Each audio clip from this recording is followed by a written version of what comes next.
Good morning, everybody. Good morning. Good morning. Welcome to BSMAAC, third meeting of 2025, July 11th, Friday. We just had our AV equipment set up. Thank you to the county AV guys who are doing this. Takes a lot of work. Appreciate that. And also want to thank Supervisor Daniel's office for footing the bill for the remainder of the year in regards to it. We really appreciate their stepping up to do that in order to ensure that people who cannot make it due to the slide being closed, the slide closing Highway 1 going south, actually can participate and listen in. So really appreciate Supervisor Daniel's office doing that. Welcome. We'll go ahead and call it to order, being that we're just after 10 o'clock. Appreciate that. And the first thing is roll call and introductions. I will go through, call out your title. Please state whether or not you were here and your name. I'd appreciate that. Starting with Big Sur resident, North Coast. Mark Parsons, present. Standing. Big Sur resident, South Coast. Lucas Handy, present. There you go. Big Sur Chamber of Commerce. Kirk Apple, present. Community Association of Big Sur, Cabs. Patty Cronlin, present. Great. Monterey County Planning Department. Go back then. Monterey Peninsula Regional Park District. Kane Camarillo, present. There you go. Monterey Peninsula Regional Park District. I'm sorry. Yeah, California Coastal Commission, sorry. Braylon Hammond, present. Great. Caltrans, Present, Aaron Hinkle. good. California State Parks and Rec. Dan Shaw, present. Monterey Bay National Marine Sanctuary. United States Forest Service. David Eisenberg, present. Fifth District, Monterey County Board of Supervisors. Chief of Staff Kimberly Craig Great. with Supervisor Daniels walking in. Standing, great. 30th District, California State Assembly. Mauricio Arias, Bill Representative for Assemblymember Don Adams. Standing. 17th District, California State Senate. Justin Sharon, Press Secretary for Senator. United States Representative, 19th District, Jimmy Panetta, present. Thank you, everybody. I think we're just missing a couple. Appreciate everybody's attendance. Look forward to having a good meeting. Agenda item number 3, approving the minutes from May 2nd, 2025. We will consider those minutes to approve them from last meeting.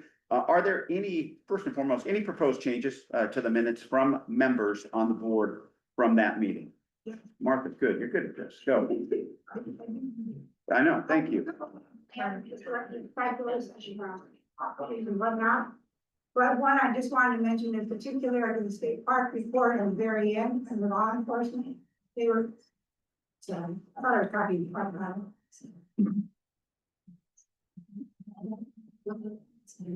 I'll talk about it. Anyhow, at the state park report at the very end, they were introducing that they would do Rachel Wilkins. And it encouraged everyone to say hi if they saw him, because he would be out of control. I do believe they need to say out on patrol. So I just had to mention, I thought that's hilarious, I'm still laughing at that. So Rachel Wilkins is out there out of control. And that's all I have. Absolutely. Any other changes to the minutes? What I would propose is a motion to accept those minutes with that change. Is there one? Thank you, Kirk. Is there a second? All in favor, please say aye. Aye. All opposed, say no. In the chair's opinion, the ayes have it and the minutes are improved. Obviously, we're going to get to our law enforcement at the end here, but I do want to introduce and acknowledge our Sheriff Tina Nieto, who has something to say real quick. Please, Sheriff Nieto, good to have you here as always. Thank you for letting me get into the agenda last minute. And Eric, can you step forward? The reason I came today, I know I was a representative, is that we just hired a new chief who's in charge of the Enforcement Bureau. And so this is the person, this is the big boss that you'll be dealing with, because if you call me, I'm just gonna tell Eric to take care of it. So you guys need to get to know this guy. And then he'll probably tell the commander to take care of it. But Eric, I'm gonna turn it over to you so you can introduce yourself both to the congressman, the supervisor, and the honorable board here, and the public. So thank you, everybody. Thanks, Sheriff. All right, hello, how you doing? Nice to meet you. I'm Eric Bixler, so I just finished up I finished on Saturday, 29 years with the LAPD. So I ran a whole bunch of stuff down there, had a lot of fun, up here to help this community up here. So whatever you need, I don't really sleep. So I'll be awake. If you call me, I'll be awake. I'll take care of it. And I met Evan yesterday out there. We were talking about Japan. We both just came back from Japan. There's, was a good thing in there. So anything, you know, you can get hold of me. I'm always available. So hope I can be of service to you. Deputy, Thank how you. do Yep. we get a hold of you if necessary? I'll give you my cell phone number. There you go. Thank you. Okay, Or you can talk to Ivan. Okay, I'm sure you got his number, his contact. You can get hold of me, but I'll give you my cell phone number. okay, thanks, Mike. All right. Appreciate it. Take care. Nice meeting you. All right, thank you. Thank you. Also, as always, and I apologize for not doing this first thing, thank you to the Big Sur Lodge once again, and so consistently. Agenda item number 4, the appointment of the South Coast Resident Representative. We're pleased to appoint Lucas Handy, the South Coast Resident Representative to the Big Sur Multi-Agency Advisory Council. Welcome, Lucas. Do you have anything to say in your introductory remarks? Please do. The floor is yours. Yeah, I'm happy to be here. Yeah, my name is Lucas Handy. I live on the South Coast. My family built and operates still Tree Bones Resort. That's where I live with my wife and my 2-year-old son. And I'm probably the youngest person sitting at this table and probably the least experienced, but I'm just happy to represent my neighbors, probably the young generation moving into the South Coast of Big Sur, and just respect deeply my elders and my neighbors who, you know, continue to inspire me to keep the magic of Big Sur alive on the South Coast. So yeah, just happy to be here to represent humbly, and yeah, thank you for having me. Thank you for that.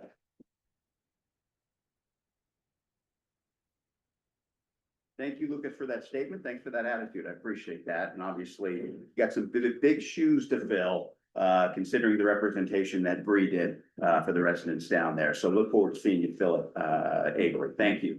Here we go. Agenda item number 5, public comment on non-agenda items, 3-minute each. If you could, ladies and gentlemen, please line up behind the gentleman who's first in line, who gets the drill, and speak into the microphone as we're being broadcast based on the able AV resources of Monterey County. And basically you'll have 3 minutes to say whatever you want. Again, this isn't a conversation unless necessary as deemed by the chair. But for now, this is just a public comment, a public statement, and that is the. And if we could just ask the note taker, whoever's taking notes, to please note the topic of the public comment. So the folks that are on Zoom or who are revisiting the meeting after the fact, know not just the name of the public commenter, but 1 or 2 word topic. Thank you. Great. And if you could also state your name, I'd appreciate that when you get to the mic. Please, sir. Good morning, my name is Bruce Merchant, and I live on Garrapatas Road above Powell, Colorado. And I'm raising a question of how speed limits are set in Big Sur. I know that that's a topic that's been addressed south of this area of Big Sur. I'd like to present a hypothetical case of a 2-lane road, fairly congested area, parking on both sides, people crossing the road, fairly busy, especially during certain parts of the year that we could imagine. If this were a 2-lane road with parking on both sides and people crossing in an urban area, it might be 25 miles an hour. It might be 35 miles in a suburban. Now let me expand the hypothetical a little bit. I said parking. Well, there's really no official parking. There's no lines. There's no parking spaces. It's just people parking. In terms of people crossing the street, there's no crosswalk. There's no lines. It's the good California tradition of jaywalking. And there, because the parking is generally head in or tail in, there's no easy way to walk between the head of the cars and the side of the road because there's sidewalks. We could expand this hypothetical case a little bit to say that this is not a straight road. This is a downhill, around the curve, back up the hill with a bunch of trees. You can't really see the center of the curve from either of the entrance points. And finally, as a little bit of history, there has already been one pedestrian fatality there in the last year or two. So what kind of speed limit would we put there? Right now, it's 55 miles an hour, because of course I'm talking about silver ends. Although the description could fit some other places such as Bixby, Garrapatta Beach, even to some extent, Hardington Cove. So how that speed limit is set is in question, because Caltrans would do a study to determine what's necessary. It's an immediate danger zone, we all know that. We know that when it's busy and congested, people slow down. Some people get irritated at having to slow down and become a little more active in their driving. And when it's not completely blocked up, there are people that try to do the full 55 mile an hour through these areas. So I'd simply like to ask Caltrans to give it thought, and I know this gentleman doesn't set speed limits himself, so this is not directed at him personally. But to take the message back, to take the question back as to whether that area might be appropriate. And of course, the county, the sheriff, the California Highway Patrol, state parks should all be involved in the discussion as well. Thank you very much. Thank you, appreciate that.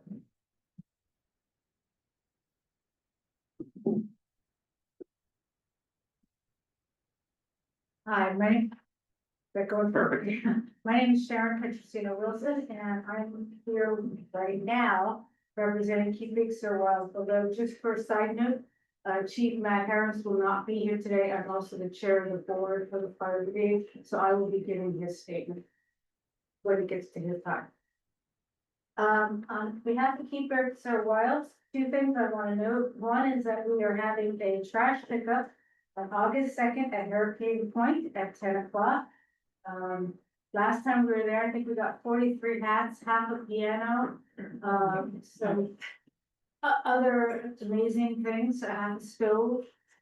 So yeah, if you need things, you can come pick them up at Hurricane Point, 10 o'clock, August 2nd. Now, Caltrans, sorry, you're on the list again for some discussion.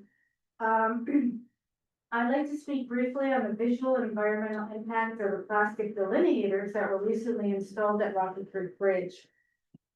These bright, man-made markers are not only out of place, they're tacky, cheesy looking, and fundamentally change the character of the view of Big Sur's most iconic coastal vantage point. In my opinion, they degrade the natural aesthetics that define this place, not just for the residents, but for the millions of tourists. And in case anybody doesn't know what I'm talking about, if you go to Rocky Creek, there are these stick-like white objects, plastic with yellow, but there's, it's hard for me to understand how this aligns with the Big Sur land use plan, which specifically prioritizes preserving the viewshed and minimizing man-made visual intrusions. Critical viewshed policies are the most important for our land use plan and need to be followed. Installing plastic poles with and orange cones on this world-renowned scenic corridor directly contradicts that purpose. I also value any actual public safety they may provide. Are they really providing any meaningful difference? There's no other delineators anywhere else on that. This is just a one size fits all. Safety. I don't think safety is a concern with those. I think we need something more real, more that causes less visual harm. So I'm asking Caltrans we are asking Caltrans to step back and consider the cumulative visual harm of these interventions, the economic harm of deterring visitors who come here precisely for the view, and now they get to view plastic delineators. And whether better contextual, sensitive solutions can exist to preserve both the safety and the natural beauty of Big Sur. We need long-term thinking, not quick plastic fixes. Thank you. Thank you. You had two, got in right with 1 second left. I appreciate that, Sharon. You had two, questions, not to you, Sharon. I'm gonna direct this to Caltrans. You had two, public comments brought up to Caltrans. Would Caltrans like to address either of those? Sure, so, gentlemen's about how speed limits are set. We're following the California NUTCD, which gives us guidelines on what they have to be, so we will go out. And we will take, speed data to see what the average speed is going. And based on that, we can move it up 5 or down 5. And that is set by law. We don't have a choice in the matter. We can't arbitrarily go in and set it to be 30 or 35 miles an hour. It's all done by what people are driving it at today. So our hands are kind of tied on that. Because if we don't put up ones that we can stand behind, our law enforcement can't write tickets that are enforceable. So that's where that comes in. As for the delineators, so those we're trying to slow people down. There's still more work to go there in that area that will be coming in January. But those are to give people a perception of being narrowed in, try to slow them down. There's going to be, you're gonna see more of that at Garapod. So, and I'm going a little bit ahead, Congressman, I hope it'll give you some management. At Garapod, we're gonna do a similar situation because the bridge rails there are non-standard. And we were not successful in getting to the Coastal Commission with what we proposed. We're back at the drawing board, to try to get rails that Coastal Commission as well as the locals will accept on that rate, but we need to get traffic slowed back down. They did want to go down to putting it in as a 1-lane crossing. So we are going to be putting the same kind of delineators there and doing incremental steps to try to get people to slow down at Garapod. And it is about safety, trying to get people to slow down with work still going on there at that bridge.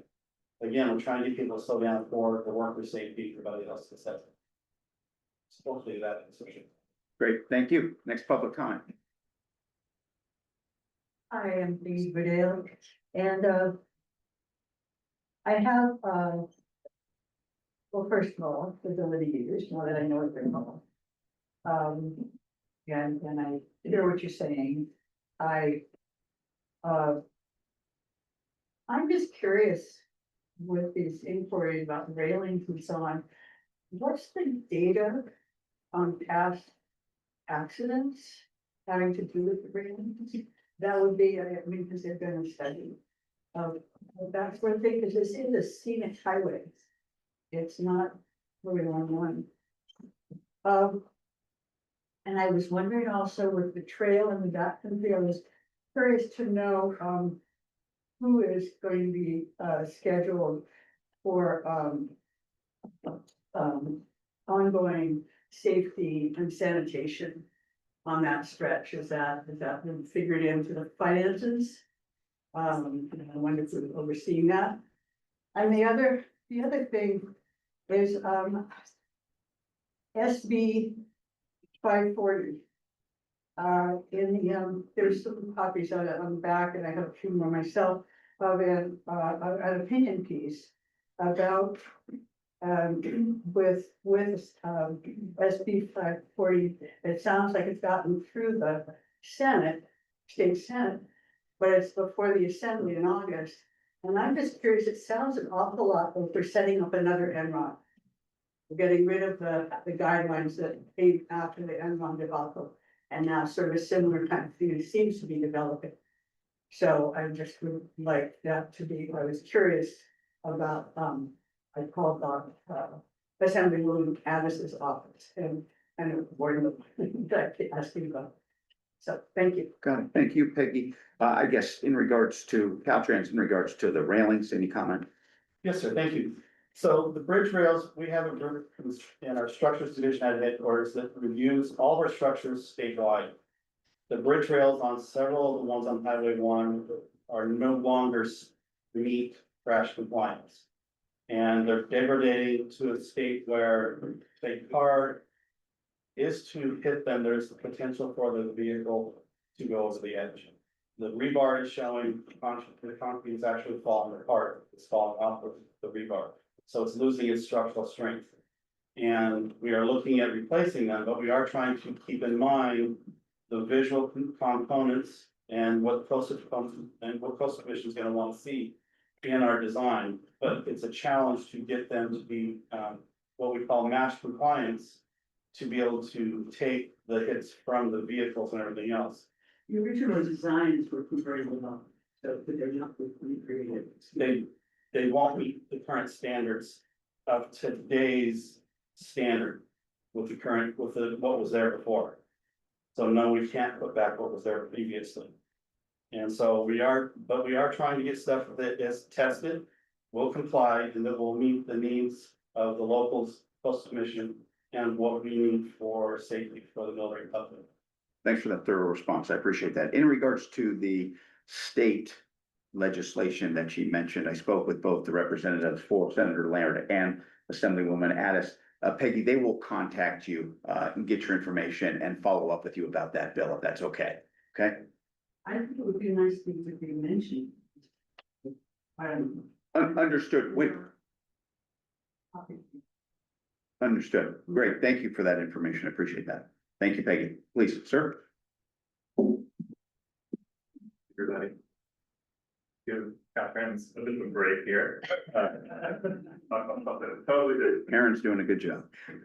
Hey, everybody, I'm Brian Goldberger. I live here in Big Sur, and I wanted to share some info about a new program I'm managing for the Common Wilderness Alliance. We're gonna go clean up trash that's been left behind at old illegal cannabis sites in the Big Sur backcountry. So I think, as many of you know, this region's long had a reputation of being a cannabis growing hotspot. But I think many folks would be surprised to learn how large some of these operations are. How much trash gets left in our beloved wilderness, miles of irrigation tubing, massive piles of food wrappers, tarps, propane tanks, and much more, including highly toxic pesticides that can run off into waterways, potentially harming wildlife and humans alike. Our program will allow a trained team to go to these sites where we'll clean up and pack out all the garbage and repair any streams that have been diverted, allowing wild ecosystems to restore themselves. BWA has been working on getting a program like this in place for many years, and it's finally been made possible by a grant from California Department of Fish and Wildlife's Cannabis Restoration Grant Program, which uses a small portion of taxes on legal cannabis sales to restore environmental damage caused by past illegal cannabis cultivation. I'm really excited about this work. I've spent a lot of time in Benton Wilderness, and I was surprised when I saw the extent of some of these sites. It's even changed the way I think about certain watersheds. Cleaning them up is very fulfilling. Feels like a way for me to give back to this land that's given me so much. It's likely that we'll be looking for more people for our field crew in the coming months. So bushwhacking to remote places through difficult, beautiful terrain sounds rewarding to you too. Please reach out. I'll be here after the meeting, so you can just come chat if you want to talk more about the BWA's cannabis site restoration program. I'll have a stack of cards on the back table too, if you just want to reach out and contact me later. Thanks. Outstanding. Yeah, Brian, thank you for doing that. In my former life, I was a prosecutor and on the gang team up in Alameda County. Gang team in Monterey, drug team in Alameda County. And when, the tide of cannabis started to turn, we started to realize that it wasn't necessarily about the potency of cannabis itself. It was about the destruction that a lot of these illegal farms were doing to the land itself. And those were extra charges that we started to add on to our charge sheet with that, because you're spot on in the sense that it can be very, very damaging to the environment. And there's really is no regard for what they leave behind and how they grow the cannabis and the toxins that they put into the ground, unfortunately. So I love that you're mentioning that, and I appreciate anybody who helps out, Brian. Thank you, Brian. Appreciate that. Next comment, please. Hello, everyone. My name is Eleanor Cumming, and today I'd like to share my concerns about reckless driving on school buses. This is a big issue in Big Sur, partly because it's all of a one lane each way highway, you know what I mean?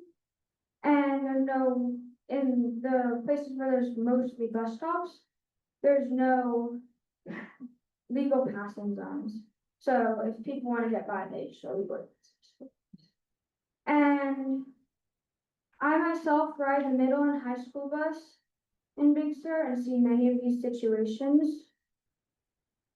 These drivers demonstrate a lack of respect for traffic regulations and maybe even a lack of brain cells.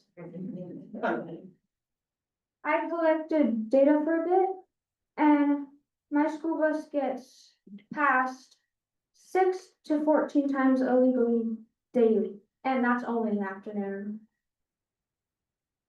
The solution to this dilemma is stop arm cameras, cameras that are placed into the stop sign of the school bus and only record when it's out and someone tells to stop.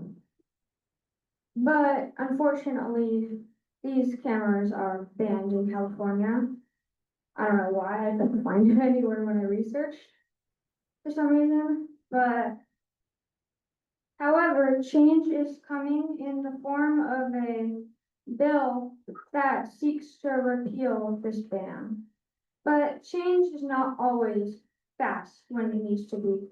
And this bill that was passed in 2023 has been sitting on Governor Newsom's desk for far too long.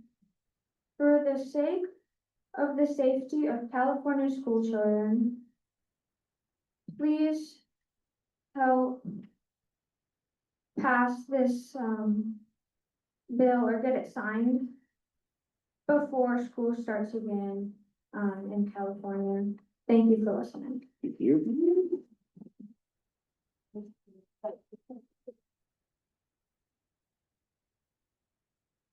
Do our state representative offices want to comment? Yeah, first, I just want to say thank you for just getting up there and speaking. We know that public safety, especially on the school buses, is really important. So I'd love to connect with you and maybe get that bill number just to see where we are in the process of that. I know where we are in the legislative process. The legislature ends in September, and so I don't know where that bill currently is, but we're happy to connect with you to see where we can. If we can't get it through here this year, maybe we can talk about introducing a new bill for next year. But happy to try to connect with you to see what we can do. Yeah, and same here, I was gonna ask about the bill number, if you had it by chance, just so.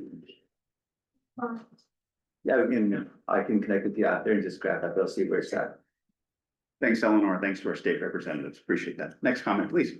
Thank you, Congressman, Supervisors, Council, Community. My name is Alyssa Rendon. I'm with C. Monterey. Just wanted to share an update. We recently launched our How to Highway 1 campaign. So this is a new communication strategy for our visitors to provide some clear, up-to-date information and engaging content on how to visit along Highway 1 and in Big Sur, support our businesses. We encourage them to do so, to plan ahead, do so responsibly as always. So that means respecting our laws, our people, and our nature. So that's also one of the thanks to the state parks for providing some content about invasive species. So we did some fun social content around that, discouraging, visitors carrying the ciboda grass or pampas grass outside their windows. And I mean, it's something that they don't know. So it's a way for us to kind of educate and share that message. We aren't doing it in silos. We're working closely with our regional destination marketing organizations as well as Visit California, just to make sure that this message is emphasized and we're all aligned. We're going to be sharing out information with our visitor centers and hotels along the peninsula, making sure that visitors know before they get here and then reminding them while they're here. So more to come. We're committed to being a good partner. So I'll make sure to do more updates here as well as Big Sur Byways organization, and we remain available for any feedback, comments. Thank you. Thanks, Alyssa. Appreciate that.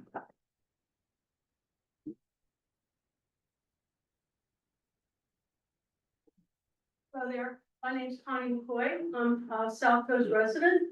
And while I was standing in line, I had an update. And so my commentary will reflect on that. A few days ago, both the South Coast and the Big Sur BlueAC were apprised of a meeting concerning the installation at Big Creek. And we on the South Coast were wondering why the meeting is going to be held on the North Coast at the Multi-Agency Center, whenever the actual site of Big Creek is on the South Coast.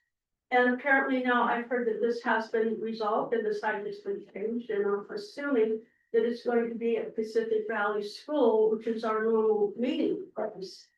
And it also occurred to me that perhaps because this has happened before, when the South Coast LUAC was excluded, and it wasn't on purpose, but because it was conflated with South County LUAC, they didn't know that there was a SC, I don't know what the acronym is for South County LUAC, but it's probably SCLUAC. So that was explained, and, you know, it was, you know, apologies were made, and I understand that. But now it occurred to me also that with, Big Creek, perhaps, some people in the county don't realize that Big Creek is in the South Coast LUAC jurisdiction. And in light of that, I thought of the fact that a lot of you folks who don't have specific job duties that bring you down to the South Coast, of course, the forestry, Caltrans, cabs is always coming down to the South Coast, which we really appreciate, and others here on the panel maybe. But I think that quite a few of you county officials and state officials, I maybe say I wouldn't be surprised if it hadn't been down the South Coast in the last year or two, or perhaps maybe even 5 years. We'd like you to come visit us. We'd like you to take a look at the sites that we talk about. And I invite you to come. I would be happy to take you on backcountry tours, and you can see the conditions that we deal with on the South Coast as far as our fear of danger. So actually, I'm offering you an invitation. Come and see us. Come and just come on your own, or just contact me. Say, Connie, I'd love to have a tour of the backcountry. I'd be happy to take you. Thank you very much. Thanks, Connie. Thanks for that. Thanks for that presentation, and that invitation. Supervisor Daniels does have an update. Just gonna say that the meeting is at the regularly scheduled location of the PV school on the 22nd at 10 a.m. And thank you for the outreach that came to our office. And there was, I'm not sure the reason why the change was made originally, but there was no problem changing it back. And so this is how it works. We need to hear from you to know what's happened so we can make changes accordingly. And I'm sorry that that happened. Thank you. Hi, Martha Deal, I'm a Big Sur resident. Couple of things. One of them, I just, as always, have to comment on the BSMAAC working. If you see what's happening today, where the panel members and the public are able to communicate productively, that's a BSMAAC thing. It doesn't happen everywhere, and I just want to know how much I value it.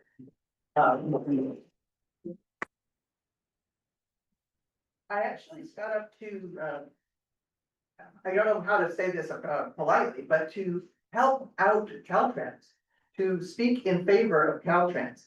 What I believe you've heard here in a couple of these items with respect to the bridge railings and with respect to the speed limits is Caltrans, as politely as they can, and they're confined by being state employees, are saying, look, we can't do what you want us to do because there's a legislative problem.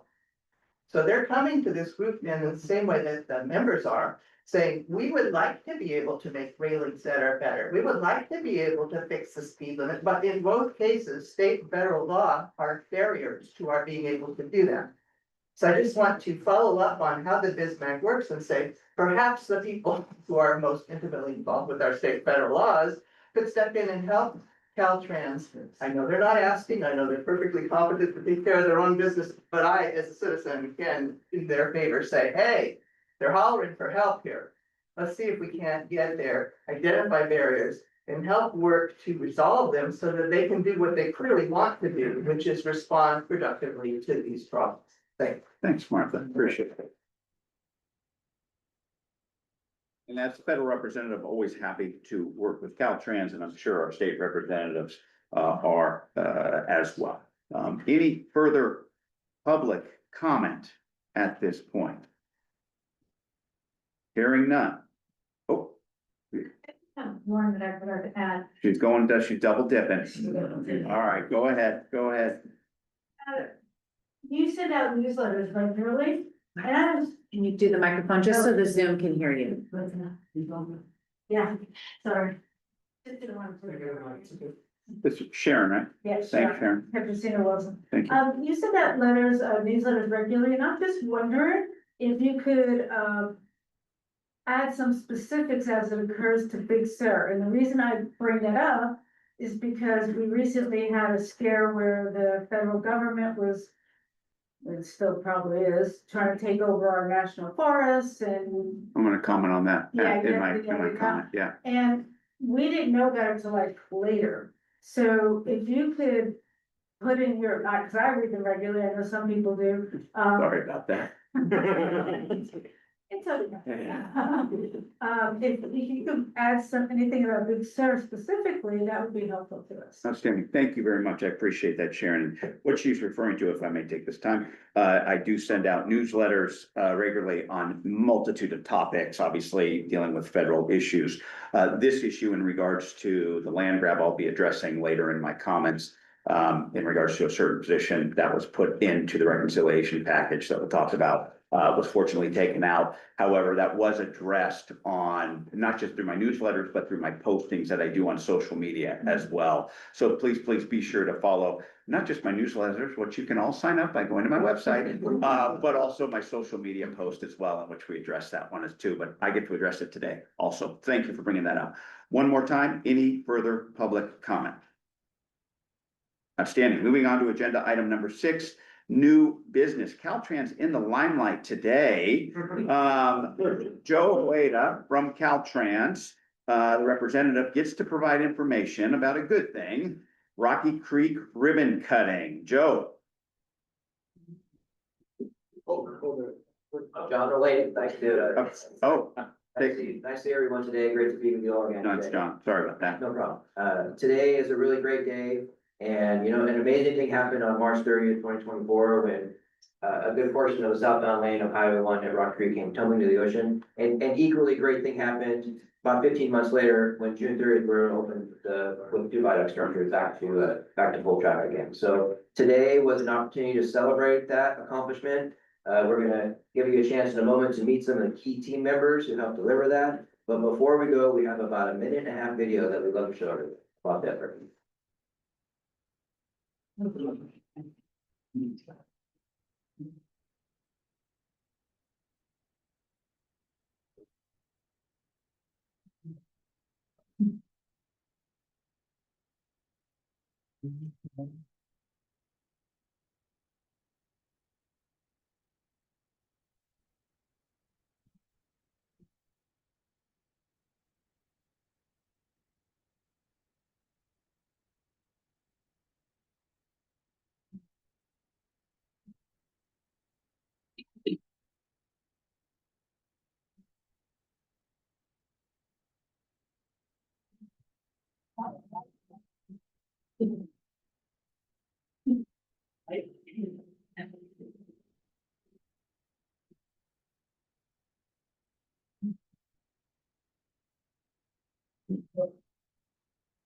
Monterey County is so much more than the breathtaking roadway, which gives visitors access to the recurring wonders of the Big Sur coast.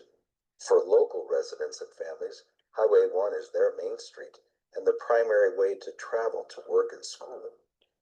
Access to Big Sur was threatened by a March 30th, 2024 slip out immediately south of the Rocky Creek Bridge, which sent large portions of the southbound lane crumbling 170 feet to the ocean below.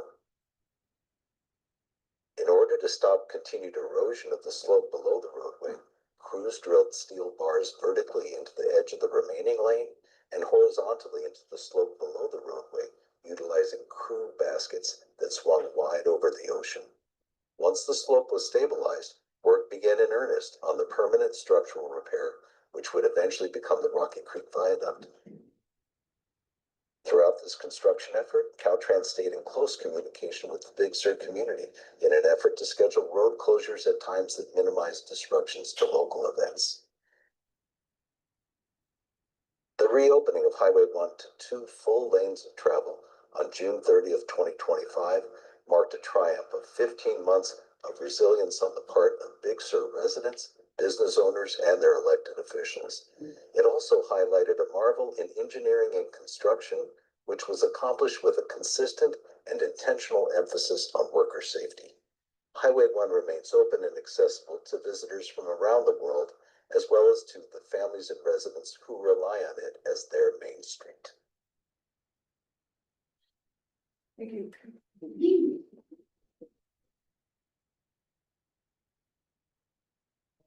Briefly invite up Chad Storer. Chad is our project manager for the effort, and then he's gonna introduce a few of our key members that are here, and we'll ask them to come up and maybe take a picture with everyone briefly. So, Chad? Thanks, John. And thanks everybody for allowing us the opportunity to speak a little bit briefly on the project. My name is Chad Storer, as John mentioned, District 5 Project Management for. I was charged with the task of working with a highly qualified group of individuals to bring completion to this project, to repair the site. You know, I can get into some specifics, I can stay here periodically, at the end of the 1 month, into that 15 months. We have a temporary stabilization complete. I can tell you that we finished permanent repair of the site about a month ahead of what our anticipated schedule was. I can tell you that we spent a little over half of what we were allotted by the state to be able to do this repair.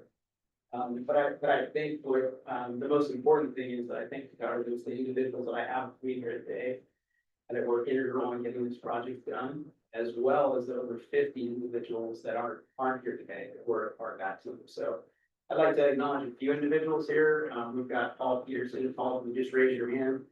Caltrans Division of Engineering Services, structure design, essentially the bridge engineer for this project with his team of individuals as well. You've got Roger Morris with M&S, who was an assistant resident engineer on site, boots on the ground, phone calls going on all the time, middle of the night, phone in each hand, kind of put that painful picture for you of what it takes to get a project like this done. Roger was on the front lines. Neil Weller is here, Department of Engineering Services, Structure Construction. So he's a structural engineer, works in really with Paul and all the other individuals that we have here today that was also out there all hours of the day, middle of the night. I was involved in the text messages, text message team that we had going when we did some of these major operations. Neil was involved in that. We got Bob Riggins here with M&S Engineers, who was also helping out the team as a structure representative working with Neil also. I've also had Ray Friani with Caltrans, who was assistant resident engineer. And again, you're seeing and being introduced to 5 individuals on the team, 5 of over 50 individuals that were involved in this project. So, you know, I think it boils down to the individuals that you have involved that make it sure you can have a successful completion on a project. So really introduced with some of those individuals today. So thank you for the opportunity. Outstanding.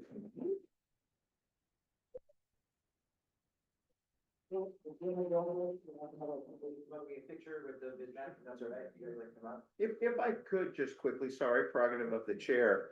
What was the number one reason why you came in ahead of schedule and under budget? What do you feel? I mean, obviously, that's something we always hope for. We haven't heard of that happening, especially something as amazing as this, an amazing engineering feat. I mean, what's your supposition on that, or what's your knowledge on it? I think it gets back to the individuals that were involved, the conversations that were had, and the ability for all of us to not give up on one another when it got challenging. You know, I would like to say that we're one part of the team that kind of interact with family. We all know that families sometimes have interactions back and forth, right? We challenged ourselves. In this process, we never wavered, we never stopped moving forward as we were having these difficult conversations sometimes. And I think the other thing is that we didn't compartmentalize ourselves, each one of us on the team, and what our individual goal was. We helped one another with each other's individual roles as we saw them. So I think that's what makes this type of situation happen. Is that normal for these types of repairs, or was this unique to this event? I think it was unique in the team that we had. But I think Caltrans brings the same group of folks, individuals. So I think it can be done. There you go. Thank you. Good. Co-chair. Yeah, I just wanted to take the opportunity to thank you before you came up for the picture. And, you know, watching the video just now, was that Kevin who was speaking and narrating? So it made me think of the times throughout this incident that I had to call Kevin. And that calm voice that you heard on the video is the same calm voice that would respond to very hysterical phone calls and texts. And so I just want to say that, looking back on this project, remembering, I think it was Easter Sunday, the day that the incident occurred, thinking back on the fact that we had hundreds of visitors in Big Sur, that because of the slides on the south coast, they were essentially sort of stuck in the area and trying to figure out how we were gonna manage that. And then also just sort of thinking about the relationship that we all have with Caltrans. And it's one that's evolving, and it's one that's improving, and it's one that I think the closer we get to recognizing that we're a team in this effort, and working together to make these experiences as successful as possible. And this was a great example, I think, of that evolution of our relationship and it getting to be to where it is today. And then the last thing I wanted to say is just the recognition that we still have this unbelievable slide situation on the South Coast, which is Regent Slide, and taking everything that we've successfully created and just continuing to build on that relationship so we can as easily make it through this next one and put it at some point behind us, right? Get that road open. So I just wanted to thank you all, and I'm looking forward to having you all come up and take this photo with us and for us to be able to express our gratitude, because this was a real success. And I know it was also an engineering feat. That's not my department. I would have never been able to be helpful on that front, but working together, we got through this, and I'm just really appreciative of all of you. So thank you so much. Any other comments by members of the board? Please, Kurt or Martha first. I just wanted to say, some of these people we probably recognize if they have their hard hats on. Because we're driving past there 2 or 3 times a week. I have to say the traffic control people, particularly the lady in the south end who was there.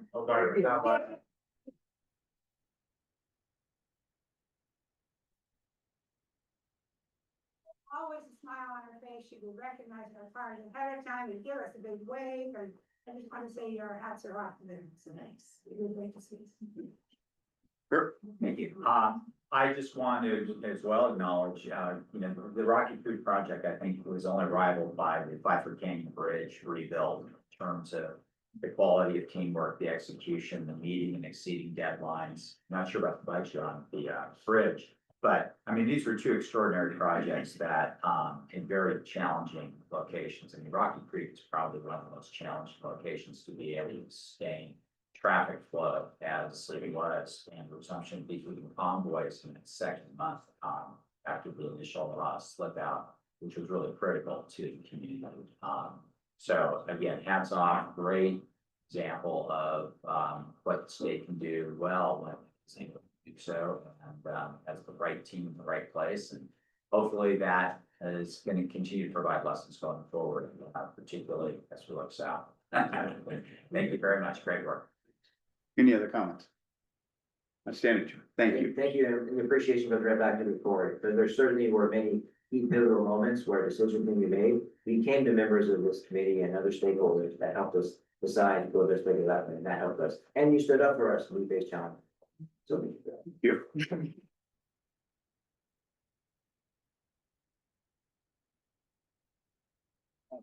Sure, yeah, we'll come around up front.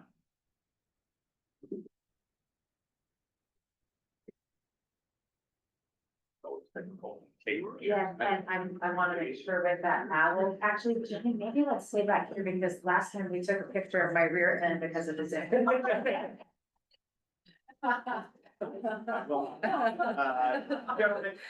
around this way. Fine, just, I stood right in front of the owl.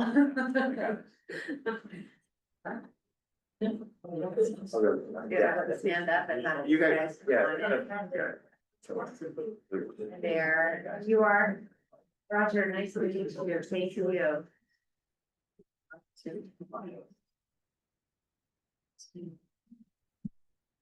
Yeah, everyone.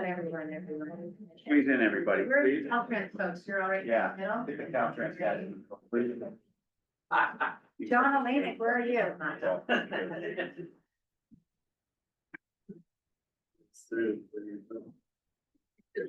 You need to squeeze in more. Can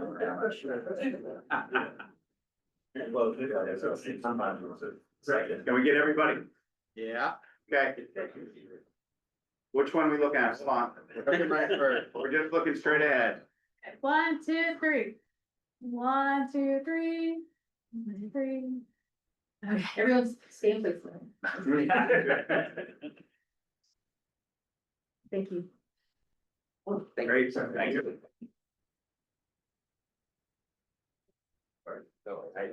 No. Thank you.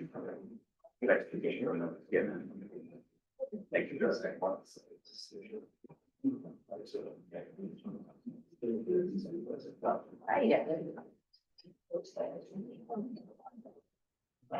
Something that says something.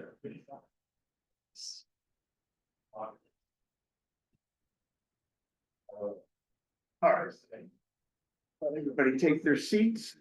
Good, on to agenda item number 7. Thank you to Caltrans for that, and more importantly, thanks for all of your good work and continued good work. Let's go ahead and go to old business. We're gonna hear from, I have John Hiles from the California State Parks in collaboration with the State Coastal Conservancy to provide an update on, the always update on the restrooms at Garrapatta State Park.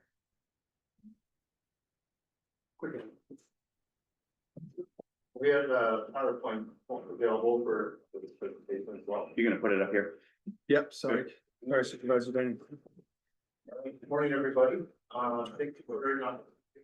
And the community for state parks to provide an update to their restroom improvement project.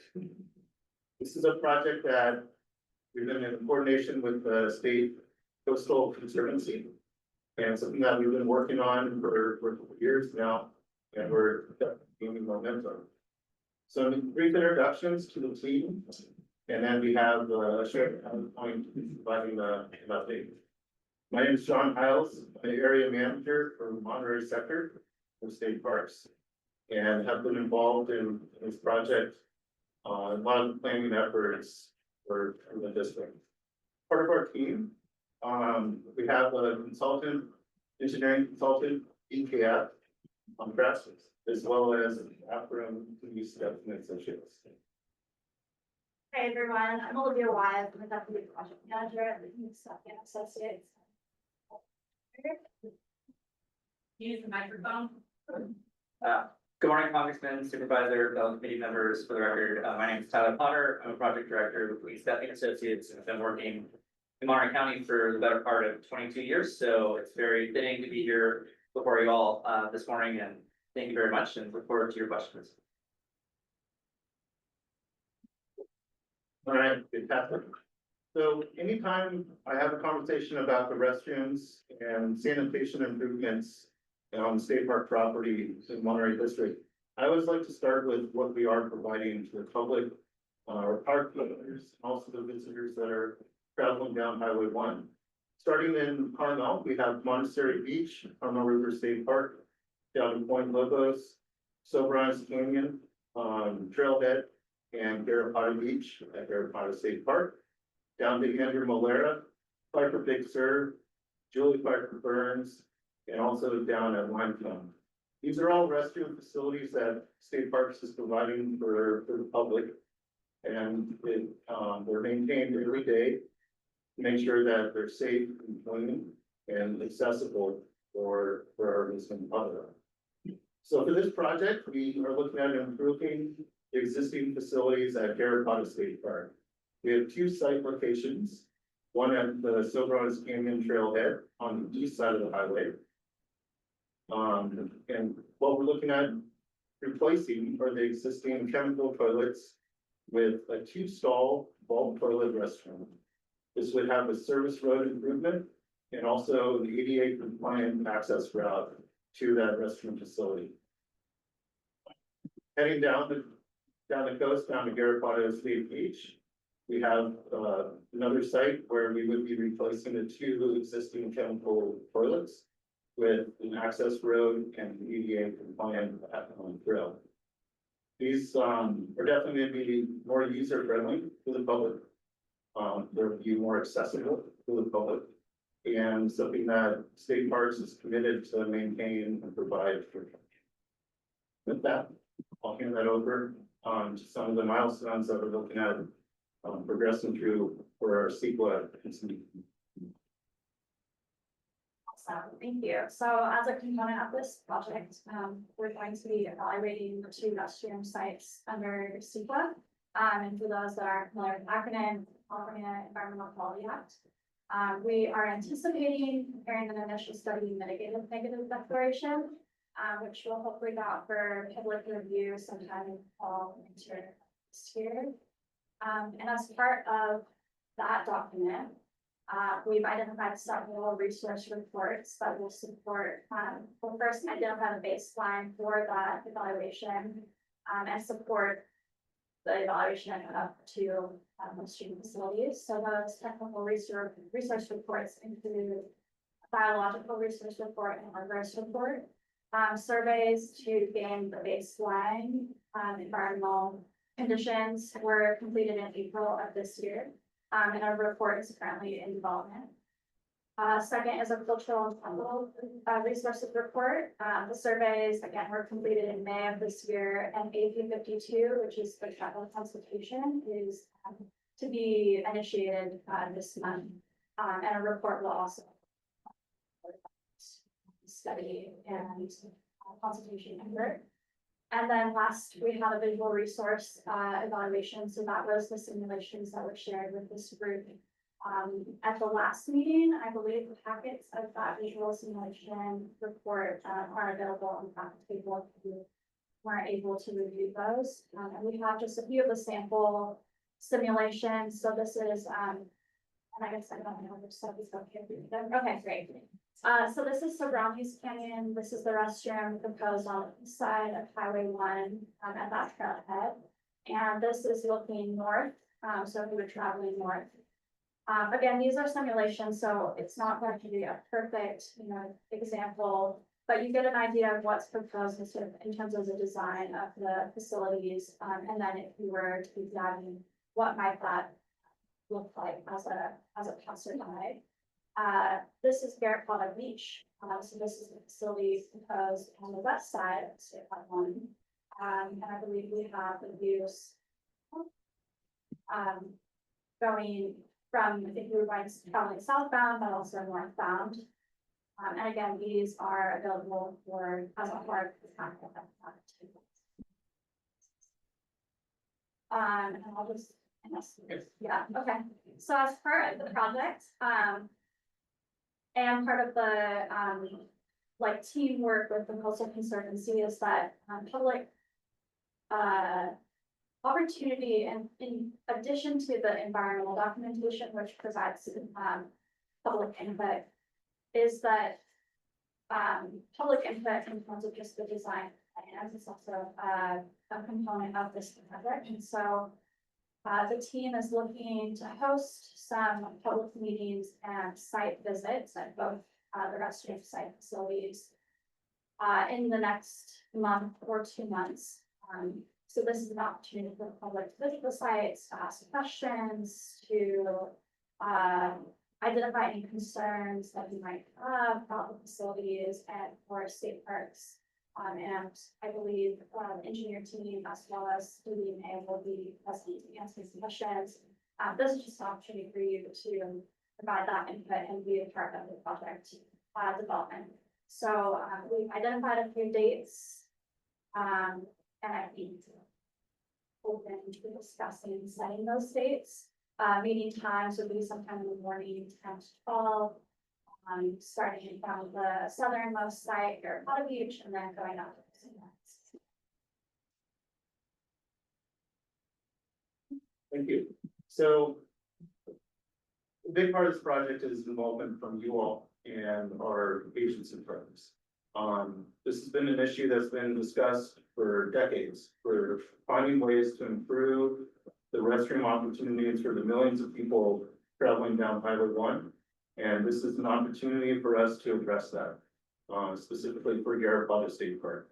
I welcome everybody to attend these site visits.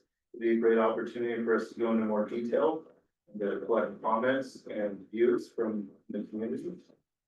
We also have an email address that was displayed. If there are any questions, feel free to reach out to that email and I will respond to those questions. And I thank everybody for their time on this important topic. And I don't know if we're out of time today, but if there are any questions. No, we're gonna, first and foremost, thank you, all three of you, appreciate that. Thank you very much. Any questions by the board first, before we go into the audience? One quick question would just be that, I think we called it an access road for both of them. Can you just describe what that means and where it is in the visual here? Yeah, so for the access road piece, these are vault restrooms, so they're gonna need vehicle access to pump them out. And so for the Silver's Canyon site, that would be using the existing access road that's in place with some slight improvements. For Garrapatta Beach, that access road does not exist to where we're looking at installing these restrooms. So that would be a new dirt road that would need both pedestrians, but also vehicle access down to the restroom site. And can you just describe the visual impact of that? Is it something that the road would be visible from the highway or? Yeah, so for Garrapatta Beach, the new road would be visible. Anytime we're constructing either trail or road improvements, we try our very best to make sure that they blend in with the environment. This would be a decomposed granite surface. So most of the surface team that we have in this area is a tan color, and it blends in with the surrounding area. Any other questions from any members of the board? Seeing none, any questions from please go ahead, and if you can go to the mic, just based on the fact that we're recording, transmitting people. And state your name again, Sharon, please. Sharon Petrosino Wilson. I have two questions, comments, questions. I guess the first question is, I'm hoping, and you can tell us if you took in the Big Sur land use plan in your consideration. And the reason I'm concerned about that is because the bathrooms that we have now are not viewable in Garrapatta. You really don't see it. They're behind that big tree. And Sobrani's, they're kind of up the road a little bit. And the good thing about that is they're there for hikers, right? People that are hiking that need to use the restroom because that happens. Problem that I see from the visuals on the pictures that we have there is the limbs are cut, it's wide open, it's in the view shed, particularly at Garrapatta, which is concerning because you're driving down this beautiful highway, you see ocean, ocean, ocean, toilet. That's a problem, I think, for the Big Sur land use plan. And for Sobrani's, which we all know is a terrible choke point anyway, both of those now will be open, they're open view to the public. So you're gonna have people that are stopping there just to eat, not to hike, not to do anything. It's just gonna be a choke point for people that need to use the restrooms. And I think that when you open it up that much and you leave it open to the view shed, you're creating a bigger choke point than we already have in both of those places. And I predict with Sobrani's, if that can get worse, I'd be surprised, but I predict that they're both gonna get worse areas because now they're open to the view. So you're not gonna have just the hikers using them. You're gonna have any Joe that's driving down the freeway. So I'm hoping you take that into consideration. I'd like you to comment on that and think about that. Thank you. Great, thanks, Sharon.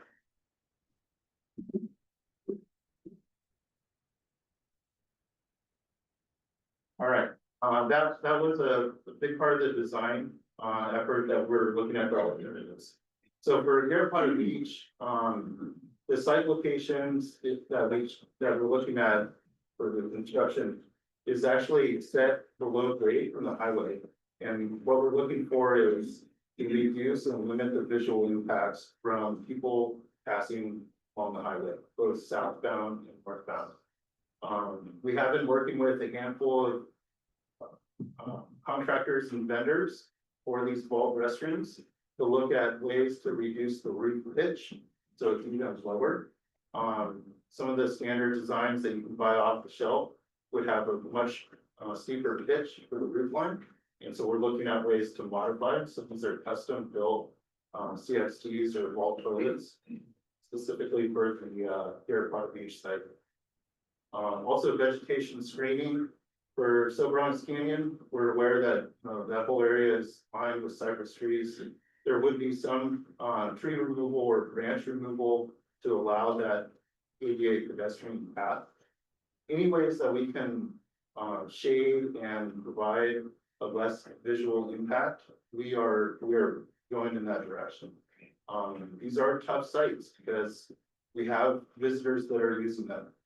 And we need to be able to provide safe, clean restrooms. And for the Garrett Beach site, in years past, that area didn't have any restrooms. So we had a very popular beach with no restrooms. And it was just, there's human waste all along the beach, all along the highway, and that's what we're working with. Please, Martha.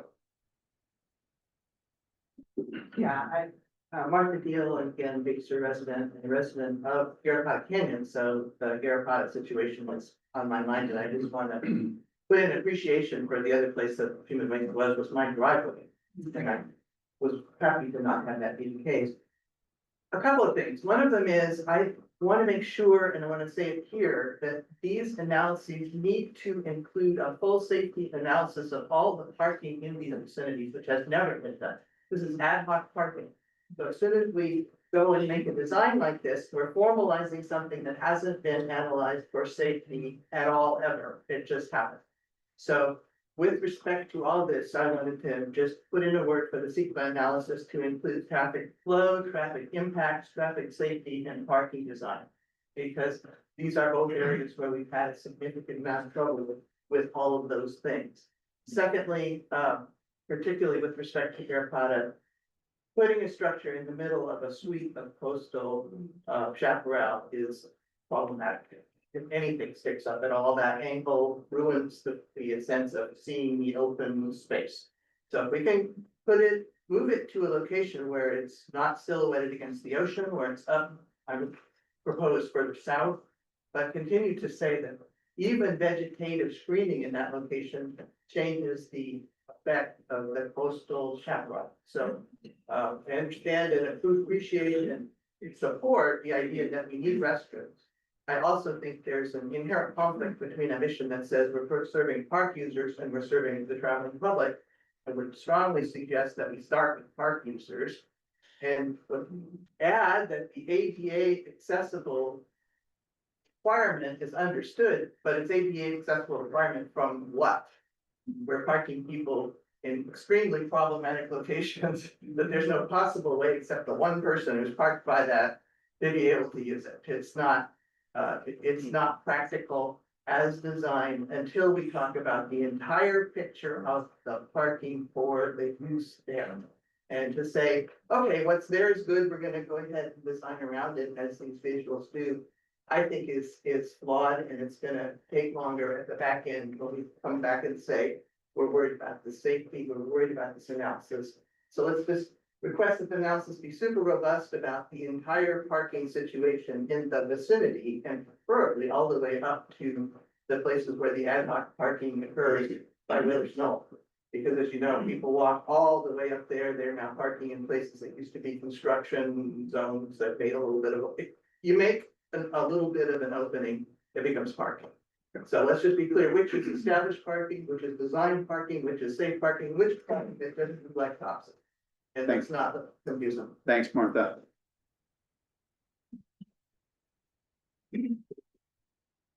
Colin Tunick speaking today just as a North Coast resident of Colorado Canyon and someone who grew up in Carmel Highland. Garrett State Beach has always been my favorite beach. I really appreciate the efforts that you all are putting in. I strongly believe that we need the restroom there. I just wanted to ask, is there the ability with these questions regarding view shed, is there the possibility of just further excavating and sinking that restroom further down into the ground, if that makes sense. Is that like, from what I'm hearing, it seems like that could have a significant impact to address the concerns regarding visual impact, so I just wanted to put that question to the designers.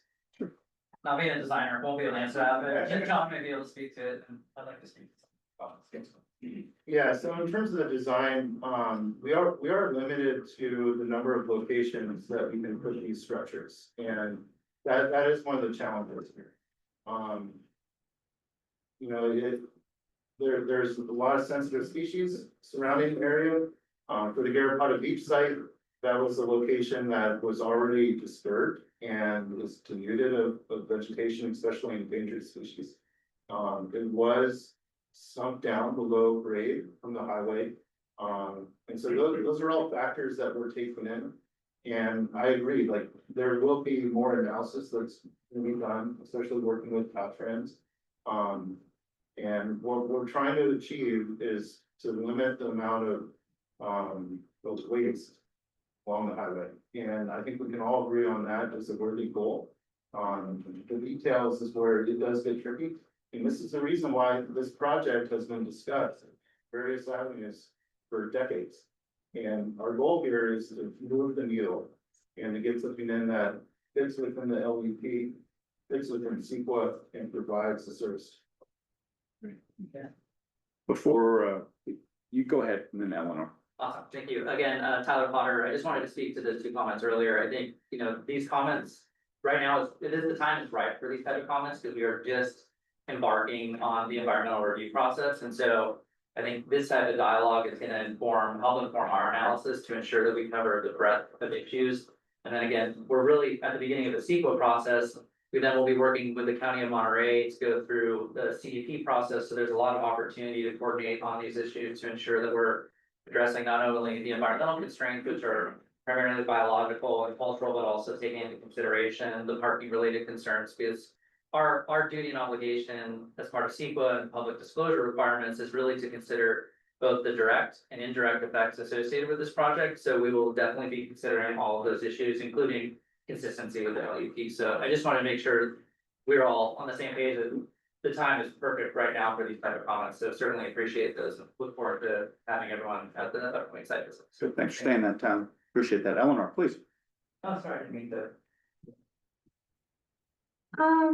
I was just gonna say that if we're gonna put these bathrooms in and probably attract more people to the state parks, especially at Sabrani's, when I think there's attractions on both sides of the road, right? We need a place for people to safely cross, maybe even wildlife, like something either above or under the road, or even a stoplight and crosswalk or stop sign, because if we're gonna attract more people, there's already people crossing the road because there's no safe place or to cross there. There's already people crossing the road while cars are coming. So we need a place that helps people either get there safely away from cars or makes the cars stop. Especially if we're inviting or making more places for the people to, more reasons for the people to visit. You know what I mean? Of course, thank you, Eleanor. John, any final comments? I appreciate everyone's time, and I hope that people will come out and take advantage of these public dates, and thank you. Cindy. Great, co-chair. James. Joan Wild and State Parks, I just want to thank you so much for coming to BSMAAC and giving this presentation at this point in the process, because this really, for me, is what BSMAAC is about. And the fact that we're having this conversation early in the process, so everyone has the opportunity to share their insights and thoughts, it's perfect timing. So I echo what Tyler said as well. And I just really appreciate you coming here with all of these details and all of this information for us to start thinking early about the process and to participate in the process. So thank you so much. Coastal Commission. Thank you. Thanks. I just wanted to echo what Supervisor Daniels just said, and also just express the commission's excitement that this planning effort is moving forward. I mean, bathrooms in Big Sur are this long-running, seemingly intractable issue. it seems simple on its face, but then, you know, when we get into the details, it can get challenging. And I'm just really excited that this is moving forward. These are high visitation areas. People need a place to use the bathroom. Otherwise, they're being used everywhere for the bathrooms. And so, thank you. Thank you. Any closing comments, John? That's all for today. Outstanding. Thank you. Look forward to continuing to work with you. Thanks. Agenda item number 8, reports from member associations, starting off with Big Sur resident, North Coast with South Coast on the deck. Good morning. Start with the Grange, we'll report there. The Grange has been quite busy actually lately. Stage kids are now this month, they're there for 3 weeks. I think many of you go to their performances. And in addition to that, because it's been there for almost 27 years, stage kids have, apparently the people who were stage kids are now stage adults. And they're going to do a special performance on the 4th week. So on August 1st, the stage adults will be there doing the special performance. So please try and go down and make that if you can. Also, we're planning on having a potluck and a viewing of the movie Big Sur the way it was. This was done back in the 70s, I believe. And that will be on August 23rd, I believe around 4, but that information will come out. Also in the process of spiffing the place up, we're getting some new curtains in the kitchen. And the outside of the building is getting a new coat of paint because the existing paint is blistering and needs a little help. So the Grange has a lot of stuff going on. The Historical Society on June 28th, Stanley Harlan was down at the Big Sur Grange. And he was talking about and selling his new book, Stories of My Childhood. And that was growing up on the South Coast. He's 97 now, so almost 100 years ago. And it was a question and answer thing. And it was just really fun to hear from him. And think of what he's grown up from, basically horses plowing the ground to computer driven combines or something like that. The amount of change he's seen in his life is incredibly impressive. So it was really a good afternoon. We're still planning on doing a docent training coming up, and word will get out about when we finally set a date. We have finally got 4 of the cookbooks, the final version, and we're proofreading that again. So it's coming, and we want to do a potluck combined with that to use the recipes in the book. So it's time to look at here. Big Sur, we've been learning our CalTOFO app for evacuations, which has been sort of challenging. And I think that's probably enough said on that. We're trying. Also, the disaster trailer, which actually came out for the first time in years when the road closed due to Rocky Creek a year ago. We've been working on that. We're getting that up to speed, new tires, new spares, other work to be done, and it will be parked back down at the health center under a cover or tent to help protect it. So we're moving along on that, and we hope to fill it with stuff that's pertinent to Big Sur, cots and blankets and things like that. And perhaps identify this shelter. This is a shelter here. Excuse me, the conference room, and maybe the Grange is a backup shelter. So we're working on all that behind the scenes. TAP, the Trailhead Advisory Ambassador Program, and this is in conjunction with, he's left, but VWA, they need more people to help to either sit at the backcountry parking lot and count people who go in, or to do, as he said, working on trails or cleaning up grow sites or whatever. But VWA could use more help, and I can give you information on who to reach if you're interested in doing that. We did staff the table this last weekend, 4th of July weekend, had 54 hikers go into the backcountry, which not very much when we had 233 go in over Memorial Day. So a lot of people going back there. We sit there and chat with them, ask them where they're going, how to make sure they have a fire permit and so on. And also we ask them if they're going to Sykes. Well, we'll tell them they've got 200 people already ahead of you that are going to Sykes, and maybe they want to go to Barlow or somewhere else. Anyhow, it's a good program that they have set up there, and it's very simple. If you're not up to hiking into the backcountry, you can sit there and help count people. So I think, oh, the other important thing we thought was we had 183 people who just came through there looking for a place to take a short hike to go down to the park, so. It was good to be able to give them information and, you know, advise them, well, maybe they should go back and use day use or something, so. We just felt it was real helpful. Shoes Ridge Lookout. Many of you probably don't even know it, but there is a lookout, a fire lookout on Shoes Ridge. It's been there for about 100 years. And I'm putting in a plug for it, and I think Kate has taken off, but she was kind enough to put on her website, the information about that and the fundraising we're doing for a new roof for the lookout, because it leaks every year and we have to replace the sheetrock. So I just want to point that out, bless you. That we're trying to do that. So if you want to donate or see any more information about it, please visit Kate's website. And I had resident comments, which were regarding all the reflective sticks, which sound like they're there to stay, so I won't belabor that point.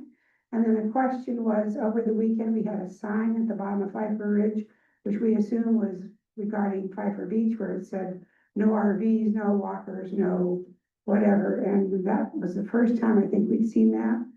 Is that something that's going to be happening Labor Day, or do we know, or anything? Sorry, Martha, what was the question again about? So there was a sign at the bottom of Pfeiffer Ridge that specified in flashing letters, no trailers, no walkers, and no something else, which, for Pfeiffer Beach, which makes sense because that's what the fixed sign says, but we just hadn't seen that before and wondered if that was going to be happening every large weekend. Good question. And it was a partnership that we had with US Forest Service, so I'll let the gentleman speak to that. Quickly, Shavine Simmons, rec officer. District Ranger Finn Eifert, and I worked to get a very quick turnaround with Caltrans for a temporary permit there. That sign's normal home is on the south coast, San Carpoforo Beach, under our current no camping forest order that's down there. We decided to bring it up here and just trying something new for more visualization. Yes, it said, I expect delays. No RVs, no trailers, and no walk-ins. We can bring it back up, for sure. So along with the sign, we're working to, get increased presence there, especially on busy holiday weekends, and hopefully every weekend. So a work in progress, yes.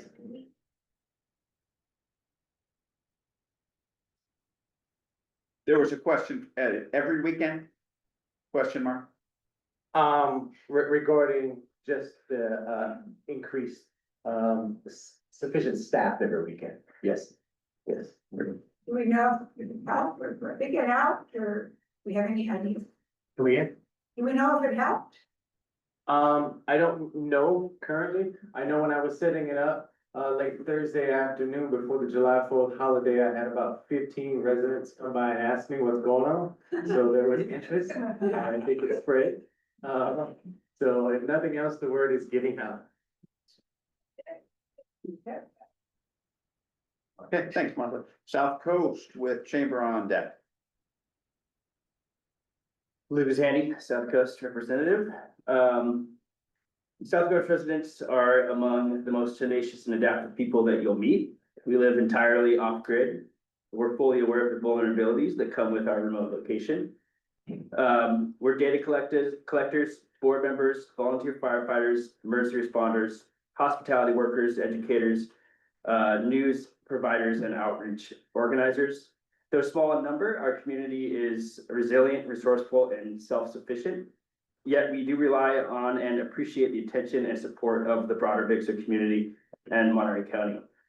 For the past 2.5 years, we've been heavily isolated by extended road closures and limited access, which you all are aware of. We understand that many of these challenges stem from events beyond anyone's control, and we truly appreciate the ongoing work to restore Highway 1. But we also urge continued attention to the very real and unique hardships facing South Coast residents on a daily basis. We're here, we're still holding the line on Monterey County's southernmost boundary. We're not just surviving, we are serving as stewards of this land, and we appreciate your help. Before diving into our main concerns, we'd like to just take a moment to share 2 important notes of gratitude and pride from the South Coast. We want to first thank US Forest Service for their continued and visible presence on the South Coast.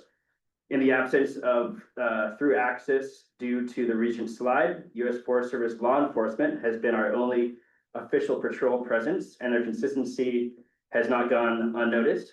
So we deeply appreciate and thank you for that presence, U.S. Forest Service. Additionally, we want to recognize the Pacific Valley School class of 2025, which graduated 2 students this June. Avani Provost from Morning Glory and Alex Gonzalez from Lucia. In a region as remote and close-knit as the South Coast, each graduation is a major milestone for our community, and we're incredibly proud of these 2 young adults. Additionally, a heartfelt thanks to our South Coast Big Sur Fire volunteers, whose presence continues to give us a real sense of safety, and to our local Caltrans crew and neighbors at Willow Springs, who work tirelessly to maintain our roads and keep our access safe. We see you and we thank you. With that, I'd like to raise 6 urgent calls to action, along with some viable solutions provided by my South Coast neighbors. The first one might be directed towards Caltrans. It's dangerous contractor driving behavior. Residents have repeatedly voiced concern about unsafe and aggressive driving by contractors and semi-trucks working on Paul Slide, Regent Slide, Shell Point, and surrounding areas.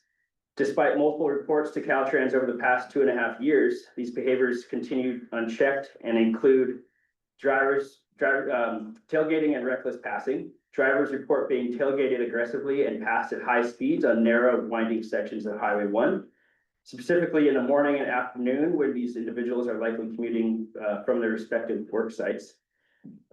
Contractors have been observed driving over 70 miles an hour in areas near Pacific Valley, Sand Dollar Beach, and Plaskett Creek, often overtaking multiple cars through double yellow lines. Testimonies also describe large trucks carrying heavy rock materials to Shale Point, driving at unreasonable speeds, drifting into oncoming lanes, and driving without regard for public safety. Residents have repeatedly submitted license plate numbers to Caltrans. Yet, as of yesterday even, the driving behavior continues to greatly concern everybody on the South Coast. Second issue is safety and infrastructure enhancements. There are ongoing concerns about pedestrian safety near high-use areas like Plaskett Creek Campground, Sand Dollar Beach, and Jade Cove. Recommendations for solutions there include installing more pedestrian zone signage, reducing speed limits and increasing enforcement in those key areas, and making infrastructure upgrades to protect pedestrian crossing zones. In particular, the southbound exit from Plaskett Ridge Road on the blind turn has been called out as historically hazardous and in need of attention. Perhaps mitigation of tall chaparral blocking eyesight from a safe merge and or signing alerting northbound highway drivers that there's upcoming cross traffic. The third issue I want to bring your attention is the public restroom access and signage. We know is all an issue in Big Sur, but we have a low-cost, high-impact solution for that. Access to public restrooms and the visible evidence of the lack thereof remains a concern throughout Big Sur. On the South Coast in particular, a simple and effective solution suggested by many residents is the installation of clear signage along Highway 1, informing the public of existing restroom locations that are confirmed by the U.S. Forest Service as free and accessible to the visitors of Big Sur. These include Kirk Creek Campground, Mill Creek Day Use Area, Sand Dollar Day Use Area, Plaskett Creek Campground, Willow Creek Day Use Area. There's already restrooms existing there, but the public seems to not be fully aware of it.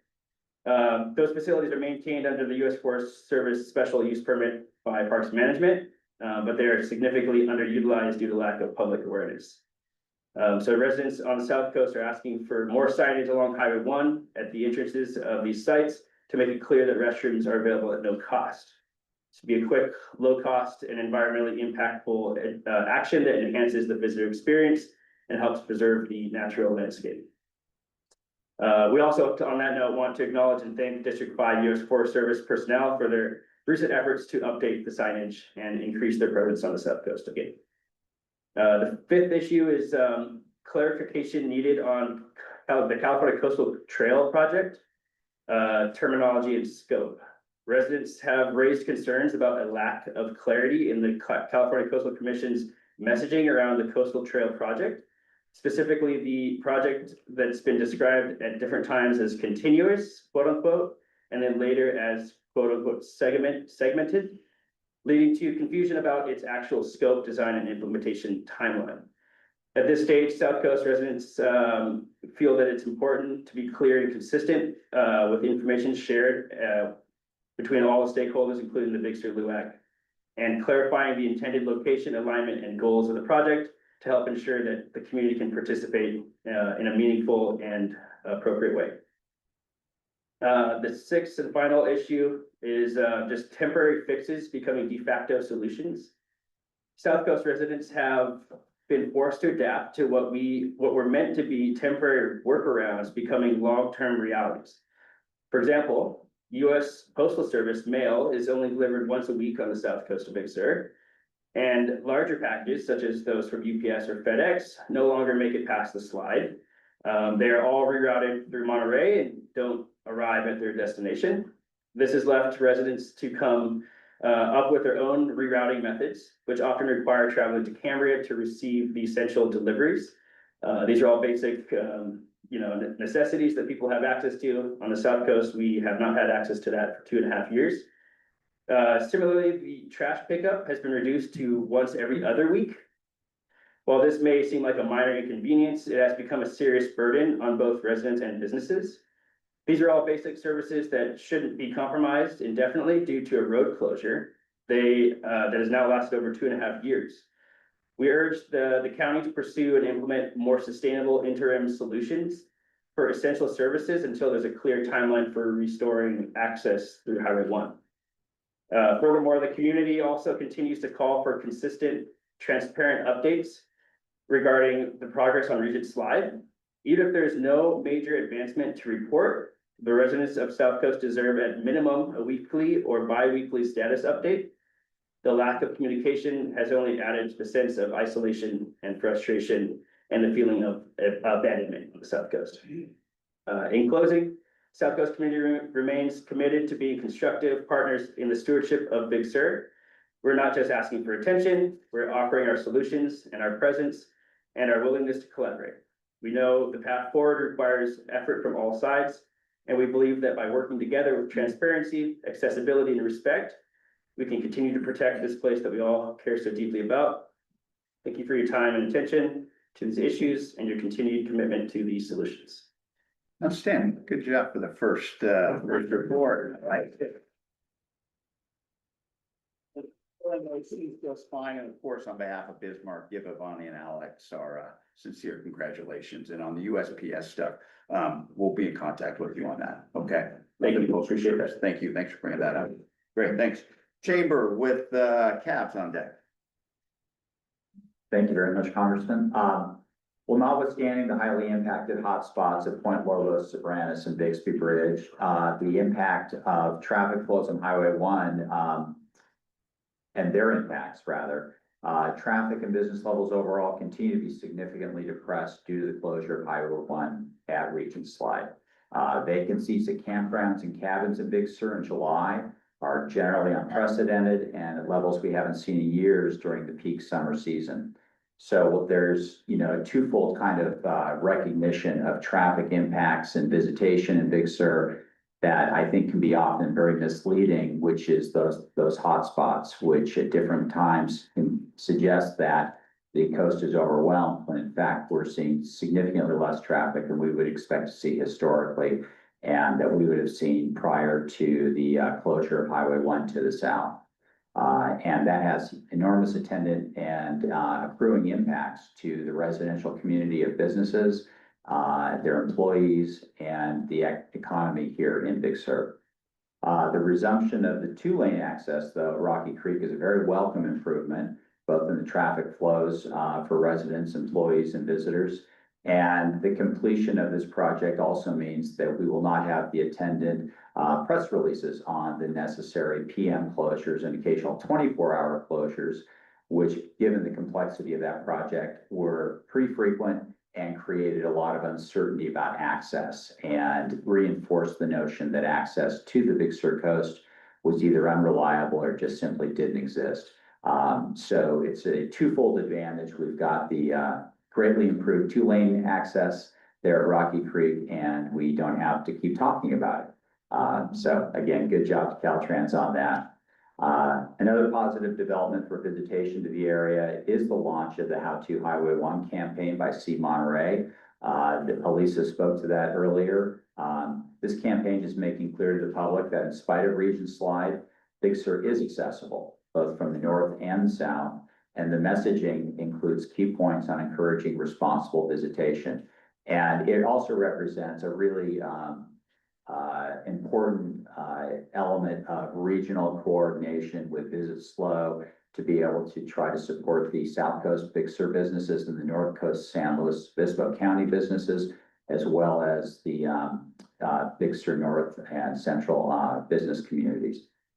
As in the past reports, it's important, as you heard before from other speakers, to emphasize Highway 1 has now been closed continuously in one or more locations since the first week of January in 2023.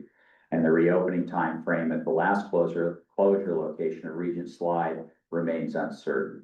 I am looking forward to a report where we don't have to keep referring to Regent Slide. That will change everybody's life in a lot of enormously positive ways. But the reality is that it is with us, and I certainly endorse Lucas's request for ongoing updates, even if that information may be little change from the prior update. The lack of awareness of what's going on because of the remote location and visibility just leads the rumor mills to take over, and the anxieties are real. They have their own unique costs.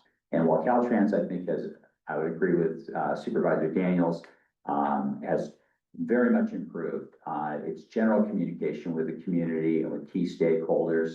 I feel like we're in a much better place than we were prior to about 2 years ago, back in 2017, 2018, again with Viper Canyon Bridge. That was a real high water mark for coordination communication. Then we went through about a 5-year window where that really broke down for a number of reasons, and it's really been rebuilt. And I think the trust and the level of communication has been greatly enhanced. But on Regent Slide, there really is an ongoing need for regular communication. I understand that there are issues with the governor's office on controlling press releases and information there. And I would just urge everyone to work to encourage the governor's office to let Caltrans PIO office do their job, which is to inform the public as to what is actually going on, or if there's nothing going on, why that's the case. So hopefully we'll see some improvements there. And most importantly, we'll see improvements in the progression of the work as the project continues. And I'll just finish on the positive note that the long-term prospects for the Big Sur business community are certainly very positive.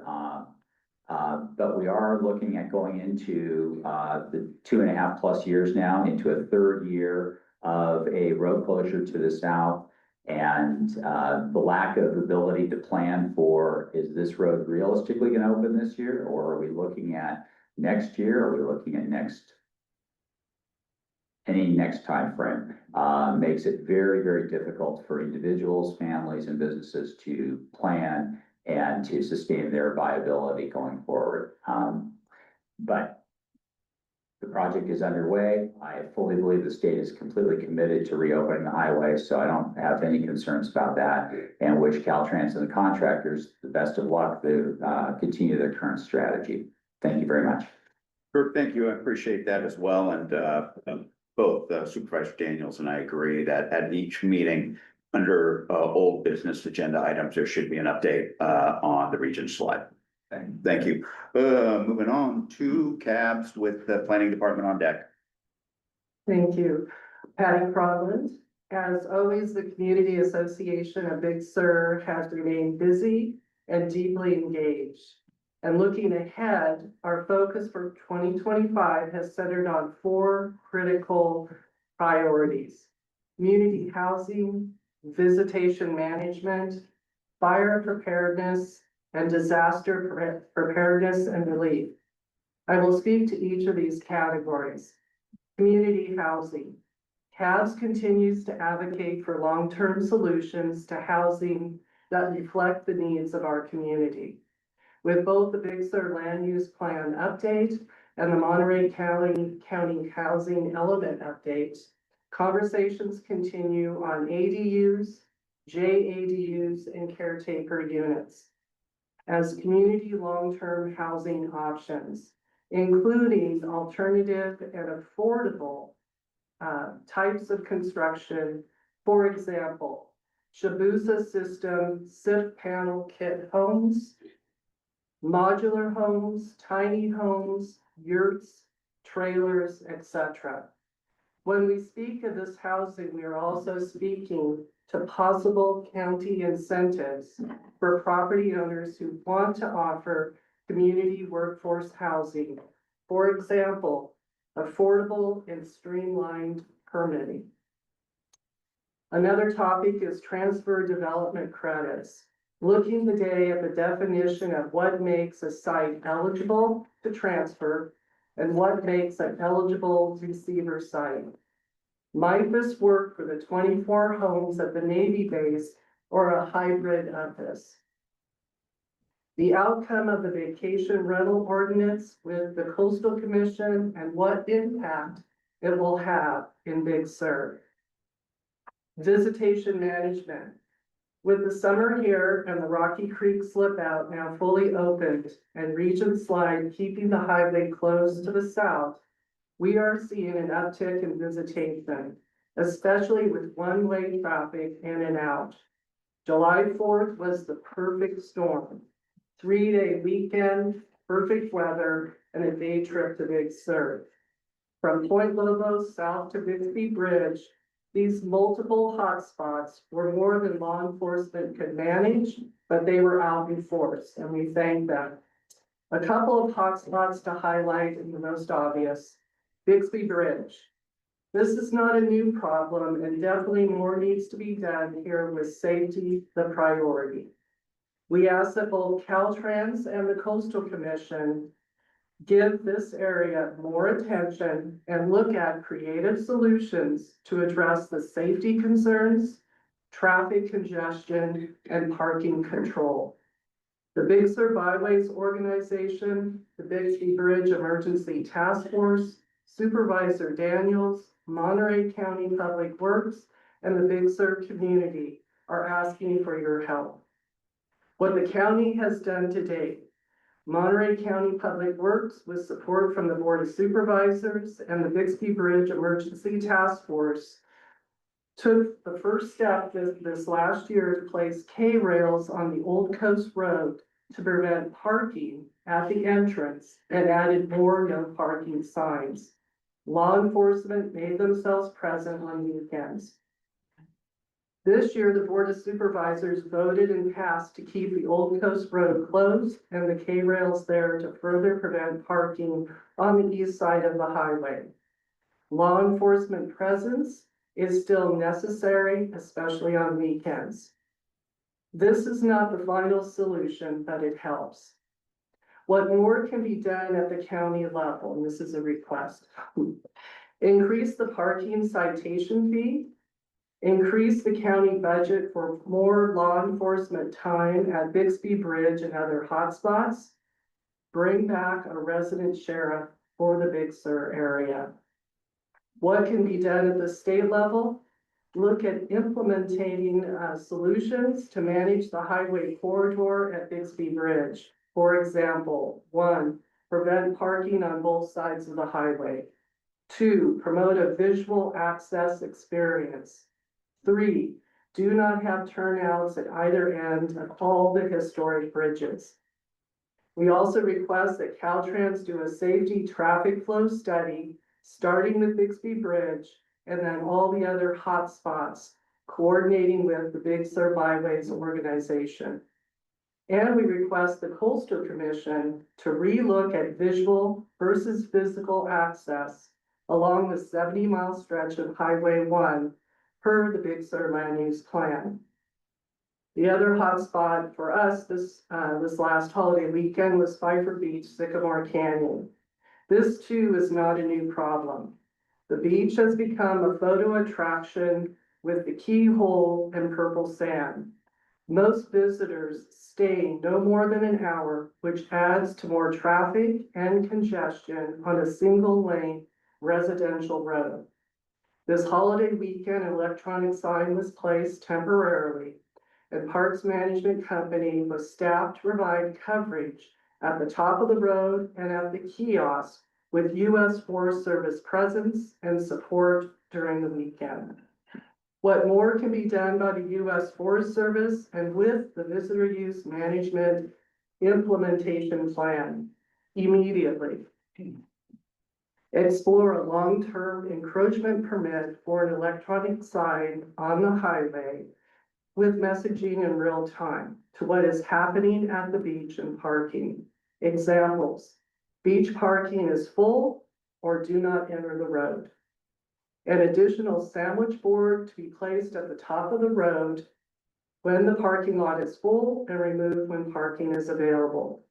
Parks Management honors their contract and maintains the proper staffing, which is minimum of 2 staff at the top of Sycamore Canyon Road, directing traffic, and 2 staff at the kiosk at the beach area, with support of the U.S. Forest Service personnel. Mid to long term. 1, U.S. Forest Service engineering, do a transportation plan for an analysis of various options to mitigate safety concerns. A reservation system, shuttle system are some examples. 2, U.S. Forest Service website page specific to Big Sur area for visitation planning and information and what to expect prior to getting here. Both of these areas were studied and suggestions made in the Destination Stewardship Plan. And while it is an advisory document, it is worth revisiting which solutions may be effective today. Fire preparedness. As of July 1st, the Big Sur Shipping Program has completed 61 appointments for 50 properties, including all of the Partington Ridge Road and Clear Ridge Roads. Shipping is available year-round to Big Sur residents and businesses at no charge. This last month, the South Coast participated in this program, and more appointments have been scheduled for this month. Big Sur now has 3 Firewise USA recognized communities, with an additional 2 in the application process. Gaining Firewise USA recognition helps Big Sur neighborhoods reduce wildfire risk and may even lead to insurance discounts. If you are interested in helping your community become Firewise, contact Rainer Marks to get started. Disaster preparedness.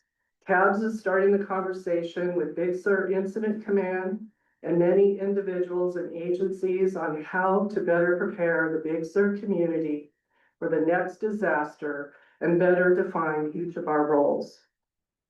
CABS has been an advisor and participates in a new program at the Community Foundation for Monterey County called COAD.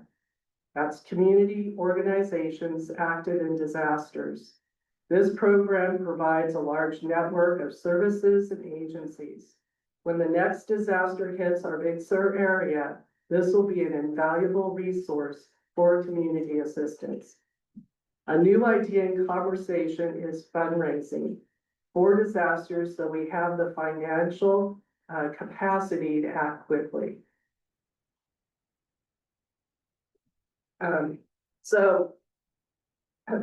know why I was getting emotional in this part, but when I first moved to Big Sur, a local who was a stranger to me at the time walked up to me and asked me, "What are you going to do for Big Sur?"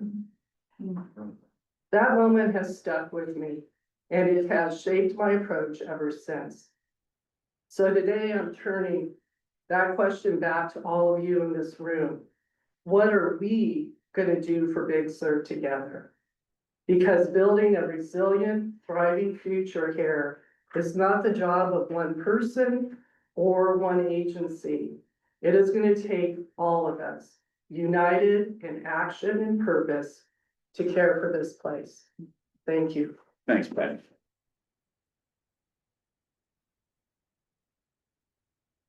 Mon Pen Regional Park District.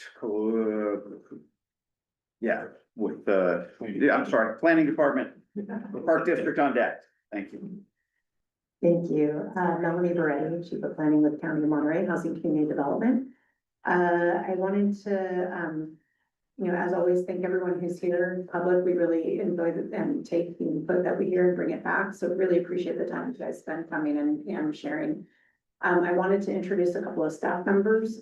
So Katie Scariot is a planner with our team, and she's been at a number of meetings. She's also supporting the Big Sur Byways organization. So a number of you have interacted with her. And then I wanted to introduce our relatively new principal planner, who's one of 3 principal planners supporting our, and she's supporting our long range team, Sarah Weigel.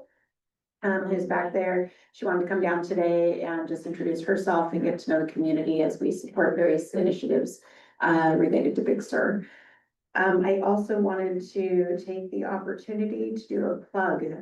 We have, currently we have an assistant planner and a senior planner recruitments that are open. The assistant planner is closing soon. I really make the plug because planning is a fantastic career. It really lets you work locally, lets you work with helping to kind of create the kind of vision for our local community. And at that entry level, there's really great opportunities, even if you don't have a background in planning in particular. We have a very diverse team. And so I really just encourage this community, if you guys can help amplify that note. We're always looking for folks who really, adhere to the mission and can join our team, and we have a great team. So just putting that plug in today, because we want to fill those vacancies so we can keep providing the services that we are able to.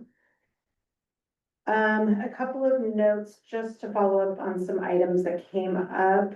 I wanted to, one regarding Bixby Bridge, did want to let this group know that the county did just issue an extension for the emergency coastal development permit that permits the placement of the signage in the K-rails that is helping with the parking and parking control access at Bixby Bridge.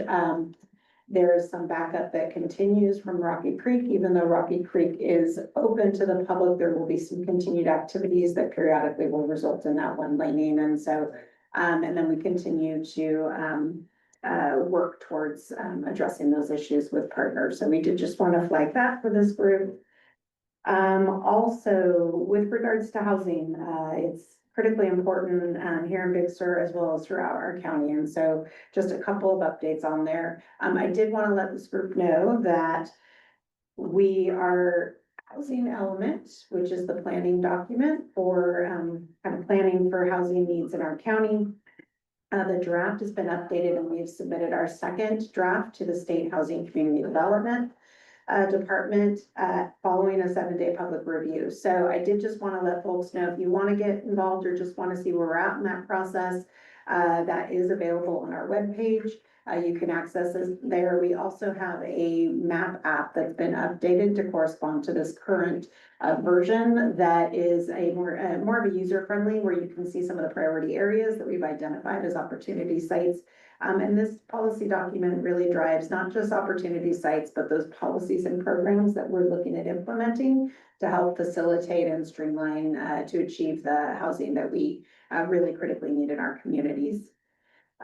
Also, we have received and we are working on a response to questions that have been relayed to us related to kind of the suite of manufactured home, tiny homes, ADUs, how that relates here in Big Sur and more broadly. So we are working on getting a response to that back to the community. A couple of things related to that. So the Board of Supervisors did approve our accessory dwelling unit regulations for coastal. And those have now been submitted to California Coastal Commission. So we'll look forward to working with Coastal Commission staff to get those forward to the commission and hopefully in place sooner than later.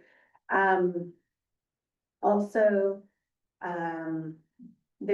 through the Planning Commission, we do have a referral that looks more broadly at kind of these more kind of requesting information and a look from the policy level at some of these more kind of creative ways to meet housing that would be especially beneficial to Big Sur. And so we are going to be working on, in the coming months to plan a time that we will come back, our department, and any departments to give a presentation to the planning commission and for the community to be able to listen in and partner on that, to discuss some of these items in particular. So please keep an eye for that. All right. Put that. Trying to go quickly and not miss anything that I wanted to flag for everybody. Oh, just as a heads up, I did want to let the group know we are processing. The state has released a couple of months ago, they released updated fire hazard zone maps.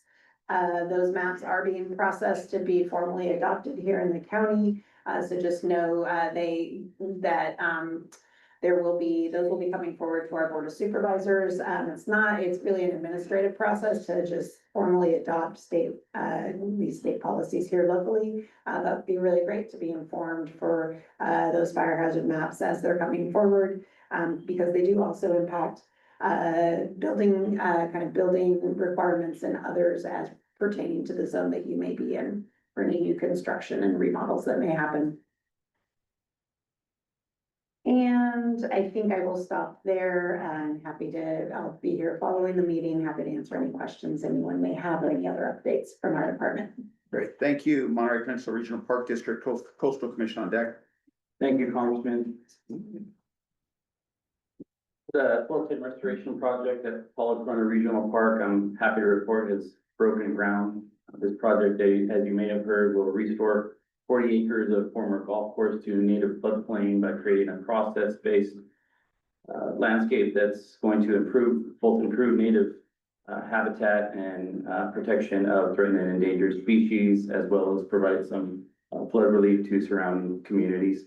This project is expected to be completed in 2027 at a cost of approximately $38 million. We want to extend our gratitude and appreciation to our funding partners, both at the state and federal levels, the project team, and everyone involved that is making this project happen to get us to this point. The park is going to remain open during construction. There are alternative alignments that are being provided to circumvent the construction site to maintain public access. More information on this project can be found on our website at nprpd.org, and I'm hoping to coordinate a presentation at a future BSMAAC meeting. I'd also like to extend an invitation to the elected officials on the dais for a site visit. It's quite the site to see the construction in the work. It's pretty great. Summer visitation, as we all know, this is our busiest time of year, both at open and closed properties, including the Mill Creek Redwood Preserve. In the interest of maintaining an on-site presence at the preserve, we continue to employ a on-site caretaker, Mr. Larry Bourne, there to assist with the prevention of illegal camping and trespass, even though the preserve remains closed due to road damage. Finally, the Park District Board has recently selected Eric Morgan as the district's next general manager, who is coming to us from the Bureau of Land Management. Eric's first day will be July 15th, next Tuesday, and I'm hoping to bring him to the next BSMAAC meeting for a proper introduction. That concludes my report. Coastal Commission, Caltrans on deck. There we go. Good afternoon, everyone. The 41st Annual Coastal Cleanup Day, which is the state's largest annual volunteer event, will be held on September 20th, 2025. I know many of you already pick up trash on your own or at other events that were talked about earlier in this meeting. But if you want to participate in that event, you can find more information on the Commission's website. The Commission's July meeting is being held in Pismo Beach from July 9th through today. Central Coast items were heard yesterday, and Big Sur related projects on the agenda included a coastal development permit waiver for follow-up authorization for emergency work completed in 2021, stabilized Highway 1 following erosion from the Dolan fire, as well as a time extension for a permit for the Carmel River Free project which is a different floodplain restoration project in the lower Carmel River, which will improve river habitat and reduce flood risks. The commission's August meeting will be held in Calabasas from August 13th through the 15th. We intend to bring a few Big Sur related projects to that hearing. The first is a culvert replacement project for 4 culverts along Highway 1 through the Big Sur area. The second is a permit amendment that would authorize various improvements at the site of the Big Sur Deli and Tap House, including the expansion of the kitchen, public restrooms, and a new employee housing unit. The county's short-term rental ordinance is also tentatively scheduled for the August hearing. The hearing agenda is not yet set, so there may be changes to this list. The agenda and most staff reports will be posted on July 25th, and all staff reports will be posted on the commission's website by August 1st. The deadline for written public comments will be August 8th. If you'd like to participate in the hearing, you can do so in person or over Zoom. Just be sure to sign up to speak on our website beforehand. As Melanie mentioned, we recently received the county's proposed ADU LCP update. And we're in the process of reviewing the application and we'll bring the proposed amendment to the commission as soon as possible. This is a top priority for us. As always, commission staff continue to coordinate with Caltrans, Monterey County, state parks, and other partners on forthcoming projects in Big Sur. If I didn't cover something you're interested in, or if you have any questions, feel free to come up to me after the meeting to talk. Standing, thank you. Caltrans with California Parks and Rec on deck. Excuse me, Oh, may I make a comment? yeah, it's fine. Thank you. Mix it up a little bit. Make it better. Not you. The you speaking mixing it up. So that's why I'm giving you the opportunity. A South Coast resident, I don't know if this is the appropriate time, but I would like to revisit the CCC's mitigation project for Caltrans. And first of all, I want to thank Caltrans for their accomplishment at Rocky Creek, Slide, Mud Creek, and the continuing efforts at Regent Slide. And Braylon, I want to say that when I tuned into the recent Big Sur Byways organization meeting in which the Shell Point proposal was discussed, I was happy that you expressed not just an openness to, but actual enthusiasm to public input, which is appreciated. As I stated at the last BSMAAC meeting, many people are concerned about the safety issues at Shell Point that make it an inappropriate site to carry out advancements that would result in increased usage by the general public. Not to mention that this is a beautiful stretch of Highway 1 in which visual access would be marred by increased public access. We are concerned that while there has been no true resolution of congestion and overuse in such places as Bixby Creek and Soberanes Trailhead, yet another destination site is being planned. And apparently the CCC intends to use Shell Point as a blueprint for future public access projects as mitigation for unavoidable Caltrans activities in keeping Highway 1 open. Because of this, many feel that since Caltrans for CC's requirement must make use of the $4 million of inland funds as mitigation for perceived coastal degradation created by their Mud Creek activity, the money could be put to better use. As one person stated, maybe a more appropriate framework for the CCC in regard to mandating Caltrans projects would be not to ask what more can we build, but rather what is needed. There is more to mitigation than creating more attractions, and instead we need to take care of what we already have. I asked community members what the priorities were for projects that may be within Caltrans jurisdiction that would enhance our coastal area for visitors and locals alike. Some of these duplicate the input Lucas presented, but are seen as specific mitigation measures.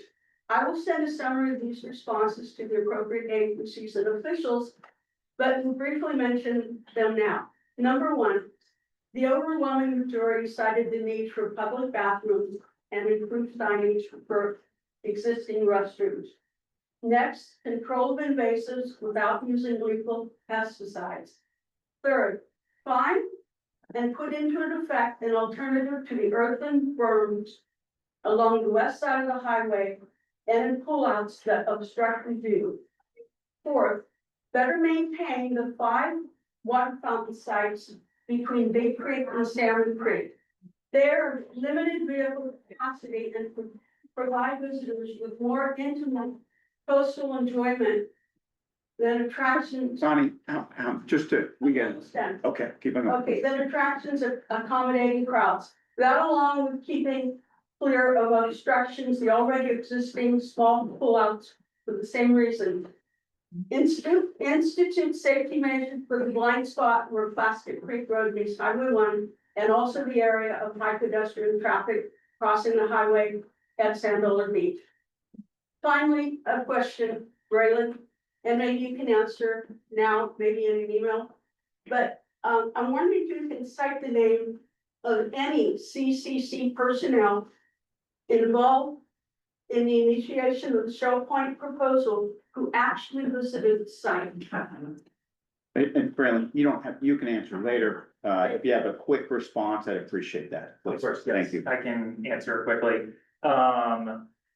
People who've been to the Shale Creek site, myself, Eric Stevens, Peter Allen, and a previous Caltrans manager who since left the agency. In terms of, one thing I did want to clarify about, you said about using Shale Point as a blueprint, that is not the intent.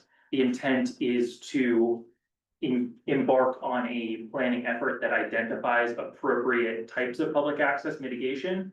And so the hope is that that would be developed with all of your input, including, I mean, that list has some great things on it that we certainly would want to incorporate in that type of future mitigation framework. So please send that along. Outstanding. I'll leave it at that for now. Okay, outstanding. Caltrans.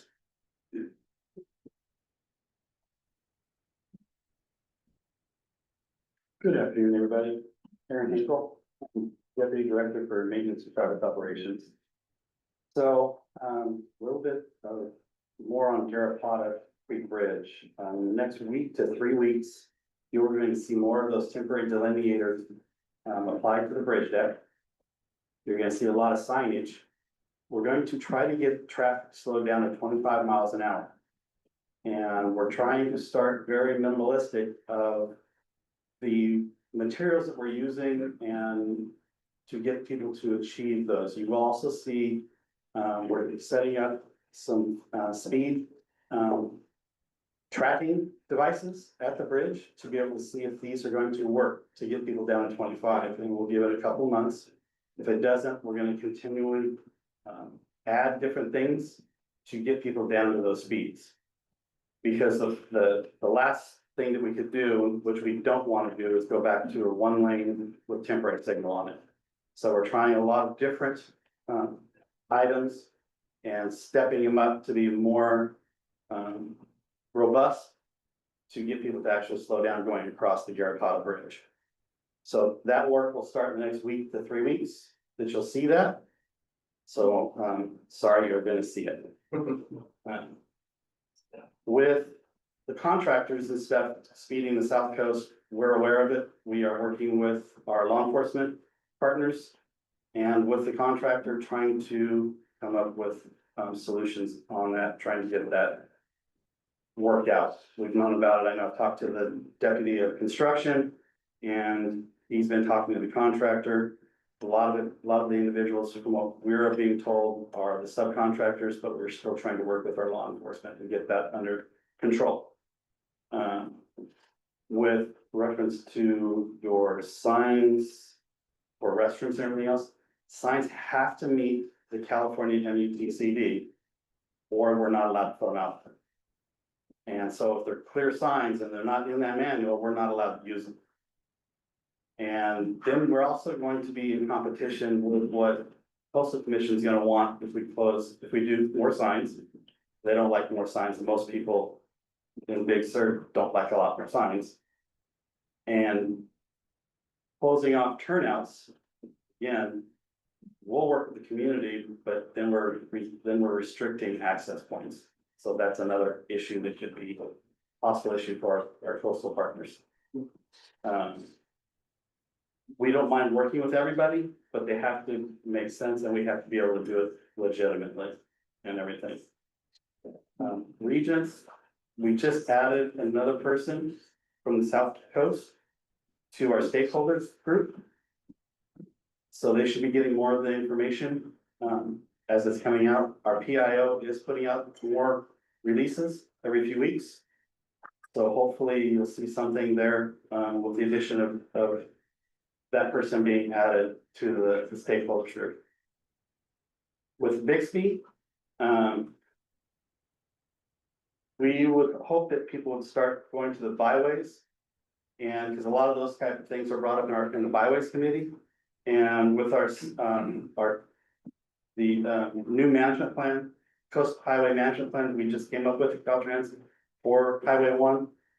That has a lot of changes coming to it, to what we have had on, for dealing with the Coast Highway.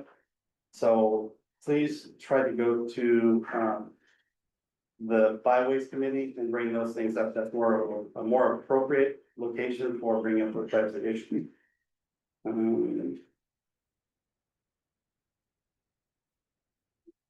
Pet safety I can look into, so thank you. Please feel free to send me an email about specific locations, and that way I can work with my traffic group to try to get it looked at. Yeah, thank you. And that's all I have. Thank you. Cal Parks and Rec with Forest Service on deck. All right. Thank you. Thank you for, listening in on our presentation on the restroom project. My first project work down here was nearly 20 years ago on natural resources work. But I've had the great opportunity, I think, to work with our local staff that run these parks down here. Recently, it's a small team, but something I really had the pleasure of learning more about is all the volunteers and partners that we work with. And I really just wanted to spend a couple minutes here acknowledging all of our partners, or a chunk of our partners, the guest services that run Big Sur Lodge. We thank them every time, but I just really want to express our thanks from State Parks for all our partnerships that we have running the lodge here. Central Coast Lake Keepers, we have John O'Neill here. Such an inspiring volunteer team. CCLK is really essential for operation, preservation, maintenance, restoration, and interpretation at the lighthouse. And the naval facility is all volunteers. Tremendous team. The Big Sur Natural History Association, longtime partner, critical partnership here in this park unit and others. Education and interpretive programs in our Big Sur units, the campfire programs, the interpretive maps, the firewood, the list goes on. Ventana Wildlife Society, another long-term partner. They really work closely with education and youth group focus. They've got a group called Upward Bound right now at Andrew Malera, which is first generation college kids through CSUMB, Future Environmental Leaders. 60 of them down at Andrew Malera right now learning about the possibilities of working for public lands. So, and of course, they're called Condor Conservation and so much more. The Big Sur Historical Society, I've had some great meetings lately about the ranch house, their operation there of the Malera Ranch House Museum. And then we've had 3 different California Conservation Corps groups down here working on trails projects. And one highlight there is that the Piper Falls Trail is gonna open back up. The redwood tree fell over. Fell right through the middle of our bridge.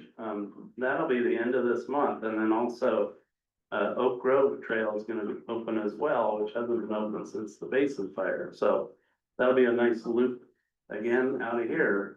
2008, I think, was when that was closed. So thank you for that. I really wanted just to express appreciation for all the volunteers, hundreds of them, that help us out at State Parks. Yeah. To Forest Service Supervisor Danielson. So I am David Eisenberg. I am the wildlife biologist for the Monterey Ranger District of the Los Padres National Forest. I'm sitting in today for our district ranger, Ben Eifert, who is currently working as an agency administrator on the Madre Fire down in SLO County.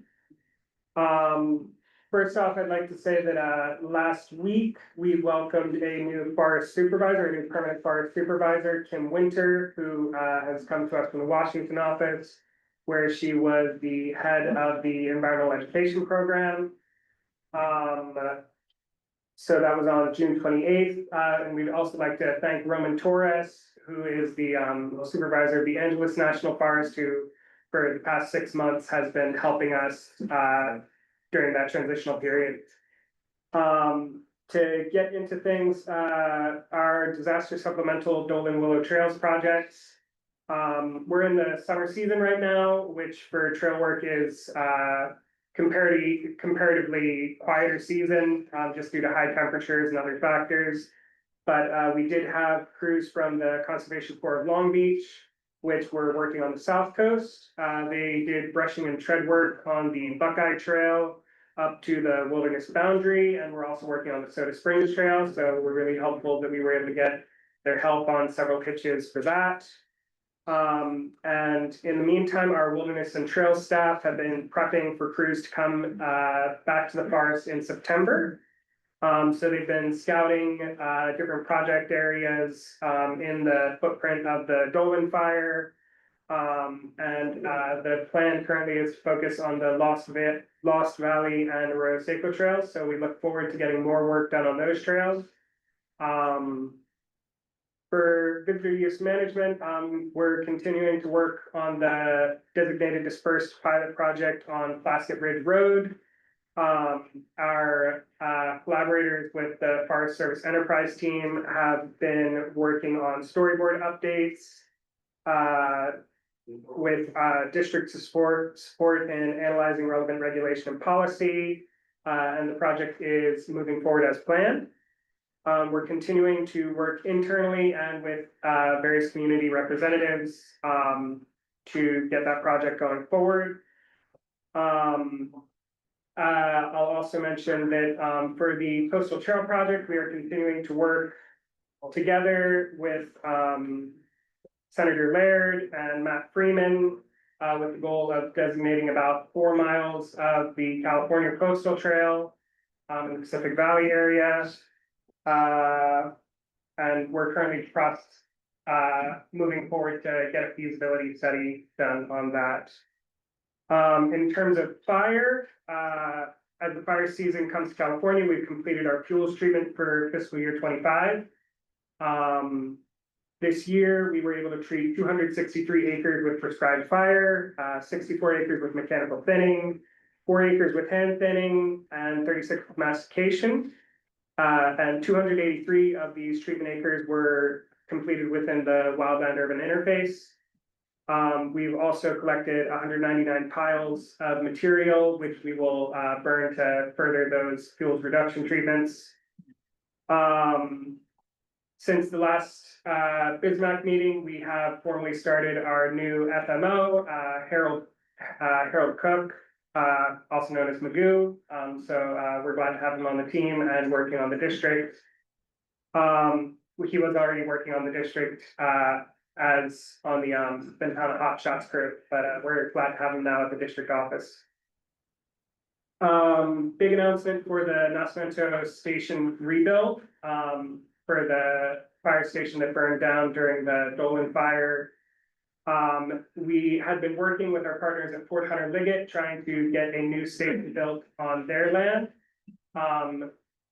Due to constraints with getting this project done as quickly as possible and spending allocated funds, the decision has been made to complete this project on the land of the King City District Office, the Monterey District Office in King City. So we are working to get that station built as quickly as possible so that it can it can continue to serve as a fire station, continue to serve southern Monterey County and Forest Service lands and adjacent lands. I apologize. Where exactly is that? If you could explain that to us, please. Yeah, so the current plan is to build it on the site of the King City of the Monterey District Office in King City. co-located with our district office in King City. So they're not doing away with the current office, it'll be in addition. Yes, it will be on the same site. There's a good amount of free space or, well, there's a good amount of space there that's currently various landscaping features. And so we're going to be altering that so that we can have a full fire station on the same block, in the same location as our King City District Office. So it's downtown King City. Yes. Thank you.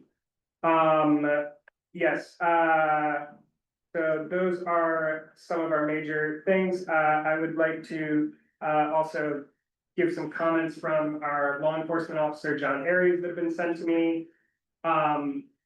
He is also assigned to the Madre Fire down in SLO County, the same fire that Finn is currently working. There was great signage that was put out at the intersection for the road to Pfeiffer Beach, as has been talked about today, which led to drastically lower violations of illegal campfires and wilderness intrusions. The staff that was accompanying the sign, I'm sorry. U.S. Forest Service law enforcement continues to work with allied agencies and coastal residents to provide a safe environment for residents and visitors. And please continue to reach out to John Aries to report violations and safety concerns. So that's all that I've got for today. Thank you. Great, thank you. Co-Chair Daniels with State Assembly Addis on deck. So thank you so much, Chair, and I want to start by introducing Evan Snyder, who is our new, what are we calling you, constituent? Communication specialist. And so this is the first voice that you hear when you call our office. And so thematic with what I want to say today is I want to make sure everybody knows that our office is available and accessible, and I want to encourage everyone to reach out whenever they need help from us. And Evan is now the final member of our team, so we're fully staffed, and I'm glad that he's here with us today. So thank you. We also with us today have Chief of Staff Kimberly Craig and Policy Analyst Claudia Link. So you've got the whole team with me here today, mostly because Claudia is going to spend the weekend here at the lodge with her family celebrating her anniversary, and because Evan's new. And so, and then Kimberly and I are always present. So, thank you. And I'm glad you get the opportunity to connect with everybody today. Still feeling very new at this role as the 5th District Monterey County Supervisor. We did just get through the first budget hearing. And in light of everything that's going on around the state, around the county, and around the nation, it was a successful budget process. And the things that we value as a county, the services that we value were funded, and also some of that long-term work that needs to be done in terms of strengthening Monterey County. It was a successful budget cycle. It is now a new fiscal year. But that said, I think it would be really important to note that what is on the horizon that's going to impact county residents is also very real. And so in light of this request that you reach out to our office, I want to say that I think getting through the next several years is going to be a team effort. And it's going to be as important for us as a district office to hear from all of you, to know how any budget cuts at the federal level are impacting you and this community here in Big Sur. We need to hear from you. I think of places like the Big Sur Health Center. I'm thinking about all the agencies that are at this table, thinking about the fact that our representative from NOAA is no longer seated at that spot on our dais. It is going to be I think a pretty rocky few years. And so in order for us to effectively as a county backfill, if we are to be successful, backfilling critical services and figuring out ways to do that, we need your stories. We need to know how, impacts, how these budgetary choices at the federal level are impacting us here locally. So please, 647-7755 is our phone number. Reach out to us, keep us posted, let's work together, and most importantly, let's get through the next several years together. In regards to this budget season and what was stated in particular by CABS, we did invest from our office $100,000. It's not a lot, but it's going directly to county housing and community development to figure out ways that we can streamline the permitting of projects like ADUs or Shabusa Systems houses or modular building. How can we figure out ways at the county level to cut through some of the red tape in order to get projects that will create housing for the community members in places like Big Sur and other areas that need housing for our community, that need housing for our workforce, that need housing for working families, that we can create opportunities and avenues that are easy and most importantly, less expensive. So that is something that we're working on.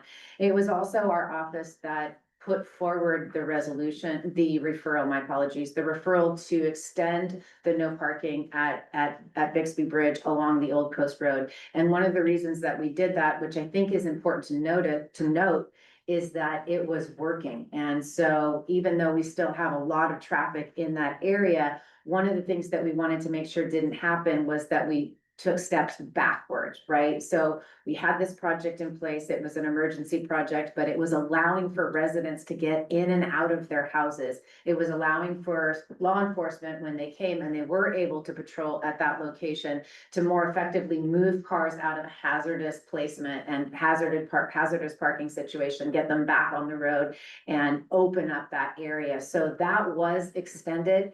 It's another emergency permit, as Housing and Community Development reported. It's another emergency permit that will have a time frame associated with it. But that time frame is rather long. So what I wanted to just make sure I said here today was that we really need to continue our work together to figure out how to create a better situation at Bixby Bridge, because what is existing today does not work. And so we have that time now, at least to not move backwards, we can move forward, but together with the ad hoc that Assemblymember Addis's office put together, we need to meet again. We need to sort of re-engage, I think, and continue to work on a long-term solution that will make that area safer for everyone, including visitors, residents, law enforcement, et cetera.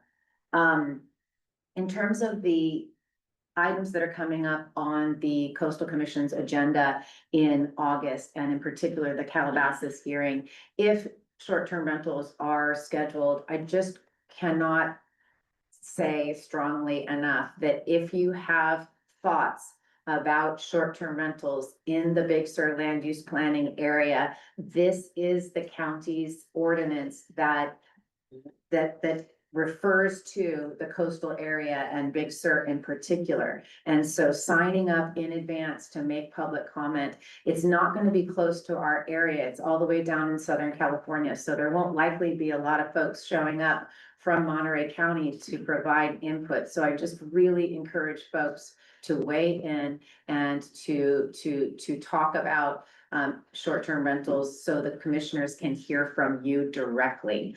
So please do plan on, once we get the schedule and if short-term rentals are in fact on the August calendar, please participate in that hearing. I think for various reasons, I might already be in Los Angeles. And so if I can, I plan on going in person. And I mean, it's gonna, Braylon will know better. Yeah, August 13th through 15th. You just need to sign up before the hearing for an item begins on a given day, and you can just do that on the website. If you want to submit written comments, make sure that you do that before or on or before August 8th. And we can accept written comments now or anytime before August 8th, assuming it's going to the August hearing. Thank you, Braylon. And then in terms of the Big Sur land use plan update, I am still working with planning commissioners Martha Deal and Jessica Hartzell. Hopefully we're going to, my schedule's starting to get a little bit calmer and that we're gonna get some momentum, because I know there's a lot more that we have to do, and I wanted to just make sure folks know we haven't forgotten about that. And we are still working on the update. And so, you know, write to us, call us, ask us what the heck's going on with the Big Sur LUP update, and give us the fire that we need under our rear ends to keep going. And then I'm looking forward to the muster tomorrow. I will be coming down to Big Sur for the Big Sur Fire Muster. I'm looking forward to that. And I wanted to welcome Lucas as the South Coast representative. It's great to have you here and your first meeting, and it's wonderful. And lastly, I wanted to just thank the Big Sur Lodge once again for being our host and allowing for this critical meeting to occur quarterly. Really appreciate the opportunity to be here and all of you for showing up today. Thank you. Thank you, Co-Chair, 30th District, Cal State Assembly, Don Addis's office with John Laird on deck. Thank you, Chair. Mauricio here again on behalf of Senator Addis. I'll make this very brief. The member regrets not being able to be here. And I'm going to start off with a legislative deadline that is coming up. July 18th will be the last day for policy committees to hear and report bills before the legislature before adjourning for summer recess. The Assembly member has 10 bills currently making their way in the Senate, and that list of bills can be found on our website. Another list of bills that I want to refer you to is the Central Coast Caucus's priority bills. As mentioned in other meetings, the Assembly member is the founder and co-chair of the Central Coast Caucus. It consists of 10 legislators in the Central Coast who represent part or districts are in the Central Coast to help uplift this region, as San Francisco and LA have many legislators who have a lot of voice in the legislature. This is a way to raise our voices, and just two bills that are in that priority list include wildfire home hardening certification program and protecting coastal waters from oil expansion by Assemblymember Hart and Assemblymember Bennett. I'm happy to provide that list. You can find me after. Also, something major that just happened recently was that the state budget was passed. It was successfully passed amid many challenges and uncertainty. And this year, the Assemblymember had a special role given her chair position as the budget subcommittee went on health. She had a crucial role in shaping and advocating for key programs to be funded this year and not be cut. Some of those programs include in-home supportive services, also known as IHSS, reproductive health care. Also in that budget included new legislation to protect healthcare access to the most vulnerable, license and regulate pharmacy benefit managers, and expand access to essential medications. The Assembly member recognizes the many challenges that were in the budget, and was just happy to be able to protect those programs. And also coming soon is a town hall, a virtual town hall with the California Insurance Department. I know our district constituents have reached out to us regarding many questions about insurance, and it can get very complicated. I know Melanie mentioned the hazard severity zones and how that can get confusing with how insurance companies, how they don't consider those when they're insuring. So there's different things that we're hoping to clear up in that town hall. So please follow us on Instagram, check out our website, sign up for our newsletters. That will be coming very soon. And then lastly, I wanted to shout out our new summer intern, Quinn Carm, who is an undergrad student at Tufts University. Just his first time here, and you can call us during Tuesdays and Thursdays, you'll probably hear him. So thank you. Standing. Thank you. Senator John Laird. Hi, everyone. Justin with Senator Laird's office. As Mauricio mentioned, the legislature had their House of Origin deadline, and so Senator Laird was proud to push forward 17 bills that are facing both the state and the Central Coast, from expanding affordable housing in the coastal zone, modernizing participation on state boards and commissions, improving safety standards for clean energy projects, and protecting the health of our firefighters. Each of these bills moves us closer to a California that works better for everyone. And the senator is chair of the Budget Subcommittee on Education, so just wanted to highlight that we prioritize public education, defending critical funding for the CSU and UC systems. And we continue to invest in programs like the Middle Class Scholarship and universal school meals for children.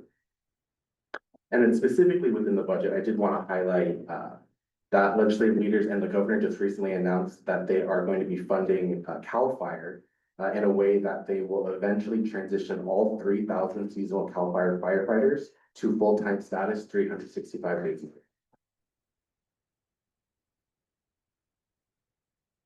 And so this year's budget, 25-26, will include funding to begin that transition for hundreds of seasonal firefighters who will officially be on the fire lines full-time as of early next year, so early 2026. And included in the budget, we also wanted to mention legislation that includes CEQA exemptions specifically for wildfire breaks, shady fuel breaks, road fire fuel breaks, and prescribed burns. And so again, the state is hoping that these will help significantly speed up wildfire mitigation projects and help make communities across California more fire safe. And then just lastly, with the Central Coast Caucus, the state senate has elected a new senate leader, and her name is Senator Monique Limon. She represents northern San Luis Obispo County, Santa Barbara County, and Ventura County. The official date for that transition from current pro temp Mike McGuire to Monique Limon has not been official yet, hasn't made official yet. We're thinking it's probably gonna be early next year. But she is again from the Central Coast, so we look forward to having her in that leadership position. She'll work with us here in the region on a lot of the shared concerns that all of you folks have. And that is my update. Thank you. Outstanding. Thank you. Thanks, Senator Laird, and of course, Assemblywoman Addis for their good work. Good afternoon, everybody. Jimmy Panetta, U.S. Representative, 19th Congressional District. It's been very calm and easy in Washington, D.C. Nevertheless, it is great to be here in Big Sur and out of Washington, D.C. as always. That's actually been, as my co-chair mentioned, it's been pretty difficult going forward. However, we're still going forward.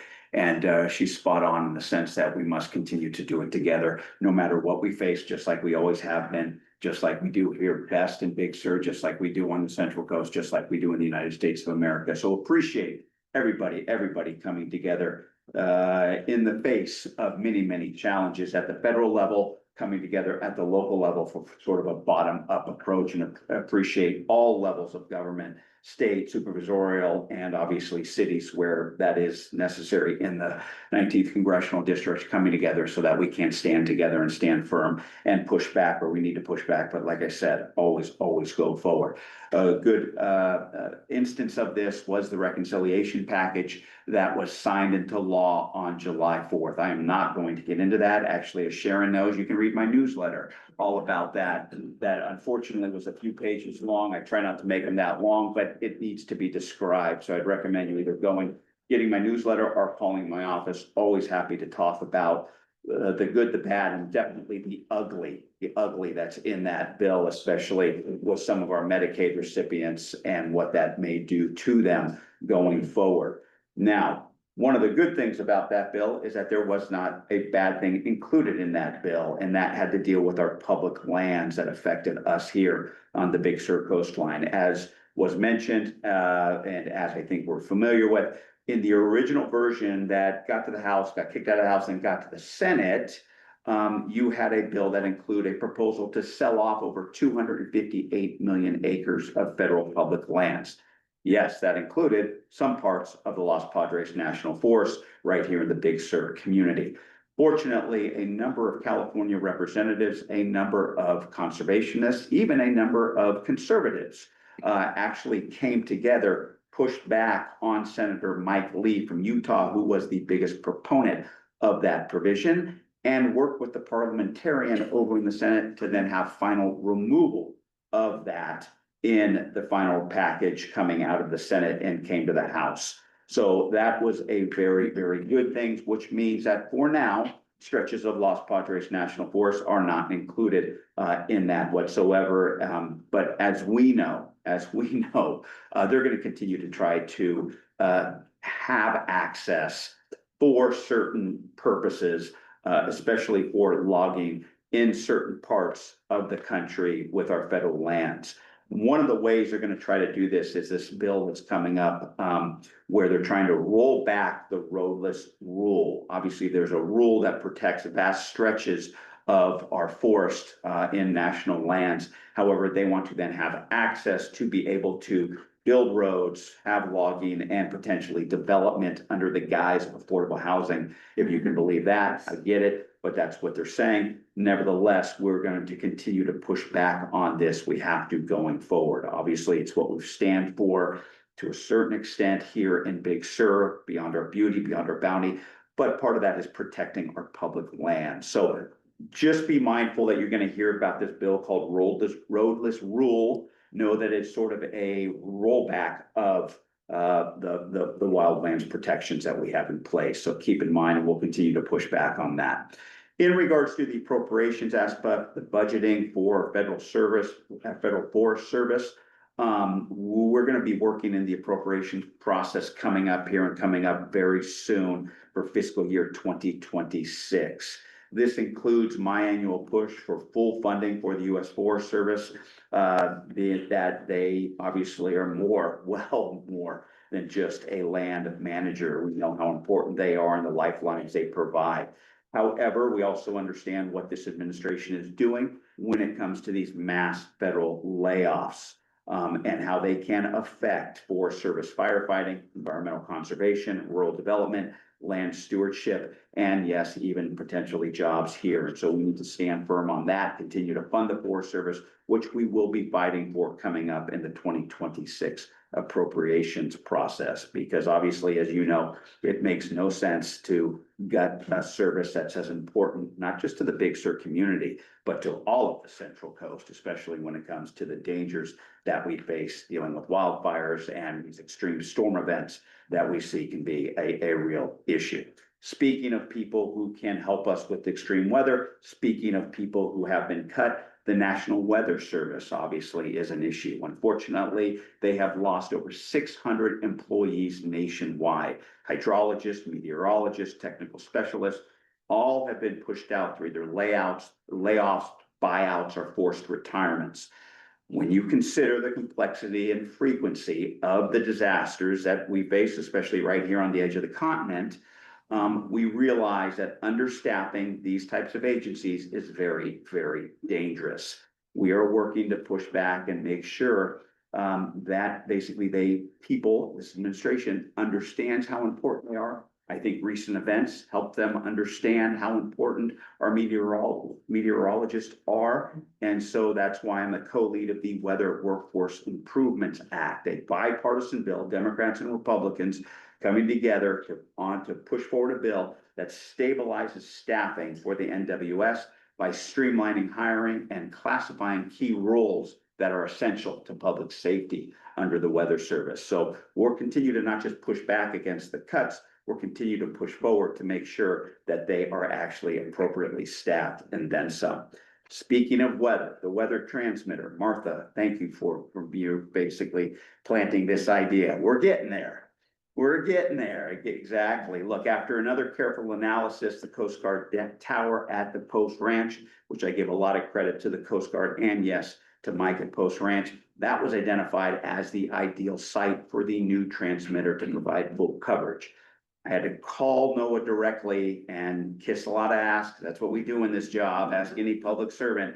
And then we got them to pay for the $50,000 to $60,000 that it's going to cost for the filtration equipment that would prevent interference between the transmitter and Coast Guard operations. Because it's on that Coast Guard tower, we just needed that to be sure that they couldn't overlap with one another. So they're willing to pay for it, send it back to the Coast Guard. They've reviewed it, they've agreed to it, they sent it through their bureaucratic channels. Therefore, I think at the end of July, we should be hearing good news that they'll then start the contract for constructing that as well. I'm gonna keep it at that. No, just please know, I end on that, just please know that despite the craziness, the divisiveness, the uncertainty that is coming out of Washington, DC, please know that you can rely on me, you can rely on my office for any issues whatsoever with the federal government. My district director, Emmanuel Garcia, is here. He's based in the Santa Cruz office, but as you know, we have 4 offices in our very, very big, beautiful, bountiful congressional district that stretches all the way from Lake Cunningham and South San Jose down to the Santa Cruz area, into Monterey, all the way down to Cambria, all the way out to the border with Kern County. So it's a big district. We're stretched pretty thin, but the fact is that please know that if you have a problem with the federal government, always know you can contact me, my staff, my office. We are here to make the federal government work for you. Thanks. Now, going into non-member agency. Non-member agencies, just quickly, just to give you the heads up, it's going to be the Forest Service, Law Enforcement, California Highway Patrol, Monterey County Sheriff's Office, Big Sur Fire, if they're here, Big Sur Byway Organization, and the Big Sur Health Center as well to bat cleanup. Let's start with the Forest Service, Law Enforcement Officer. Yeah, so, just repeating myself here because I think I might have included this in my previous comments. Our law enforcement officer, John Aries, is currently working on the Madre fire down in SLO County. And yeah, again, Fourth of July went really well. We had, great signage at Piper Beach and, US Forest Service recreation staff leading to drastically lower violations. And lower levels of illegal campfires and wilderness intrusions. And we continue to work with allied agencies and coastal residents to provide a safe environment for residents and visitors. And please reach out to John Aries, to report any violations or safety concerns. I believe that, both Finn and John Aries will probably be back from the Madre fire either next week or the week after. Thank you. California Highway Patrol. Sheriff's Office on deck. Yeah, excuse me, it's my first time here, so unfortunately, California doesn't have anything to add to the agenda. Can you state your name? Yes, Officer Moreno. Thank you. Karina. Awesome. Awesome. Great. Thank you. Also, everybody has a motion. Outstanding. Thank you. Sheriff's Office. Please use the microphone so people can hear you. Thank you. And state your name, could you? Ivan Rodriguez, Commander of the Monterey County Sheriff's Office. Who? I'm kidding. Everybody knows you, man. So I will try to keep this brief because we already used some of the time at the beginning of the meeting.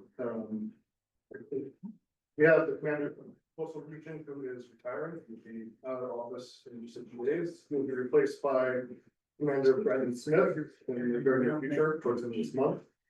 I am not the commander assigned to this region, but I'm very keen to share what it is. Haven't heard from members of the board here that there's still interest in having a resident deputy in the coastal region here. I'll share with you that door for that concept is still open at the sheriff's office. We're still actively discussing that. However, we just went through a very difficult budget process where we lost approximately $6.5 million in our budget for this fiscal year. However, I want to thank Supervisor Daniels for her hard work and her support for the sheriff's office. Without that, I think that $6.5 million budget cut would have been worse. So thank you to you and your office. We are evaluating our service levels. So will we be able to give you a resident deputy in the future? That would be extremely difficult. Will we be able to continue service levels that we have now? That will also be difficult as well. But we will do what we can to ensure that public safety is maintained. That's all I have. Great. Thanks, Ivan. Appreciate it. Big Sur Fire, Sharon filling in.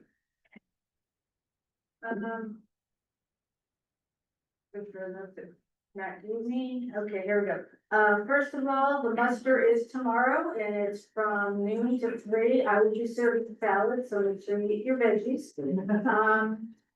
We have 9 new volunteer firefighters. They will be celebrated tomorrow for, at the muster. They, finished their basic training yesterday. The hand crew, which I know Chief has talked to you guys about, has had more than 50 requests for services and it's ongoing.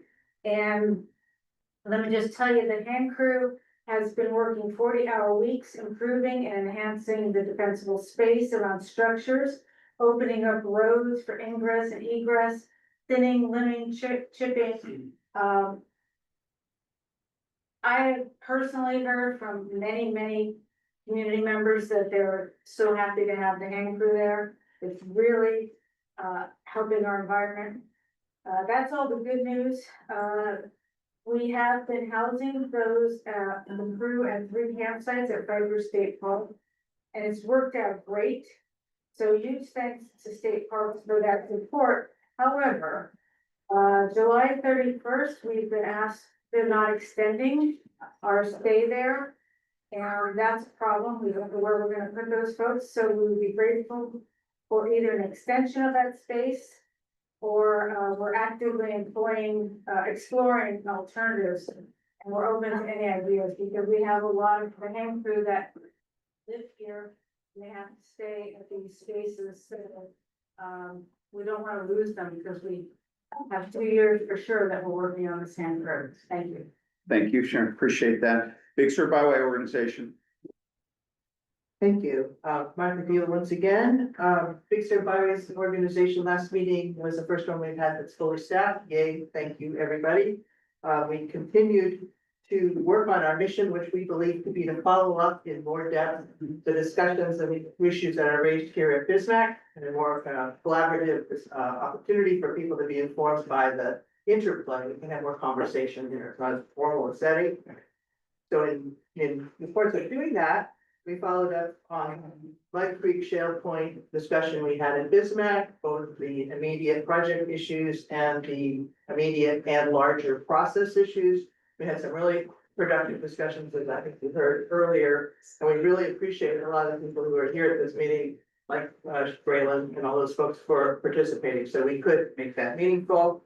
We had some discussions around the Bixby situation, as we continue to do. And most importantly for the people here, we had a really great in-depth technical presentation about what's happening at Regis.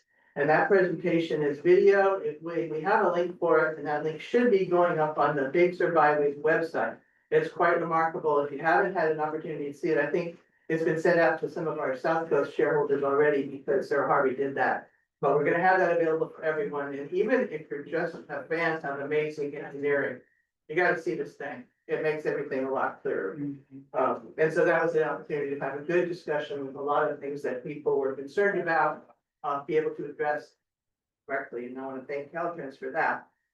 The main thing we wanted to bring to everybody's attention here is that we're really excited about the upcoming Caltrans process to review and update the Coast Highway Management Plan.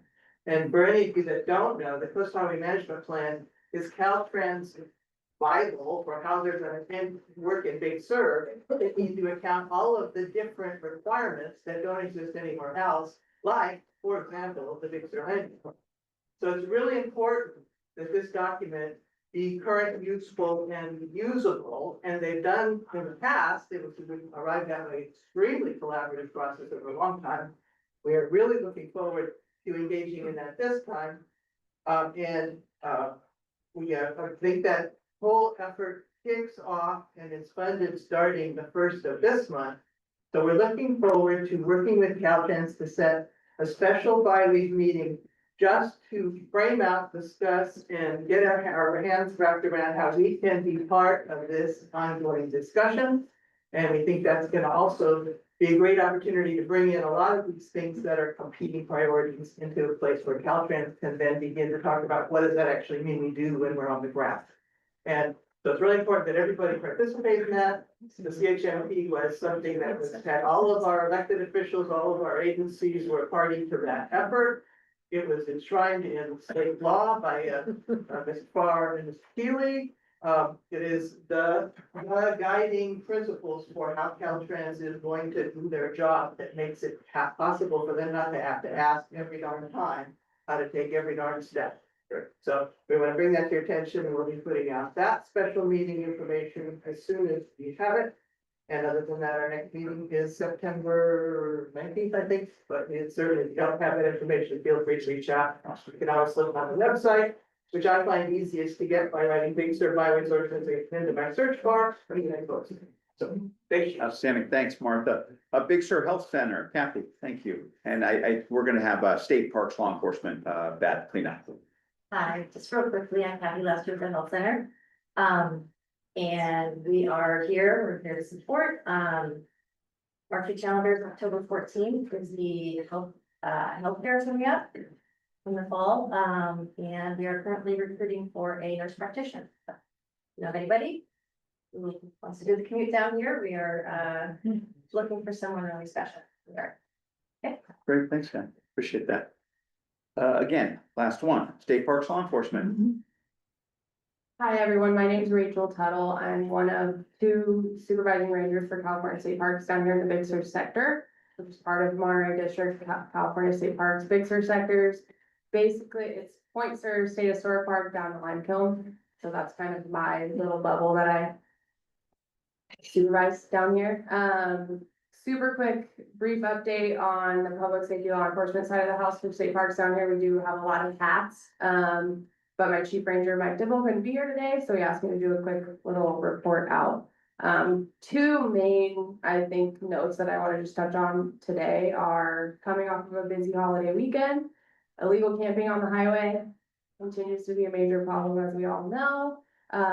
We are unable to hit it as much as we have in the past with our staffing levels. We're, like many agencies, you know, struggling with low staff numbers, but illegal camping, obvious influx over the holiday weekend.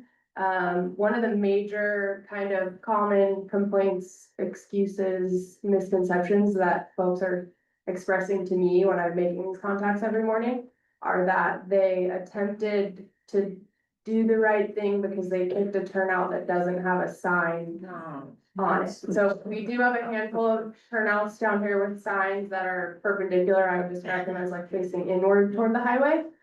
And we have the one sign that's how I would describe like parallel to the highway up at Carmel River. When you drive southbound, we have the other one northbound at the county line, but obviously that's not affecting our area at the moment with limited access.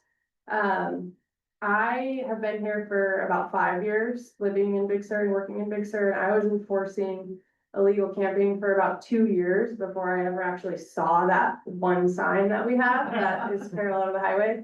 I was like, I swear it's there. And my common like language is that I say it doesn't have to be signed necessarily for it to be illegal. I understand that you guys are trying to do the right thing. And oftentimes I believe them, like they're often from out of the area, speak a different language, etc. And they're literally adjacent to a turnout that has the signage. And they figured it was the right thing. Anyway, we've kind of been begging for a little bit better signage. I know we want to avoid interrupting the scenic roadway. But I think implementing 1 or 2 more signs that are parallel to the road would really help. Because again, I constantly reminded myself to try to search for that one sign that we have. And it took me 2 years of living down here to finally remember to search for it on one of my grocery runs. So my point is that it's easy to miss. Number 2 is the Bixby problem.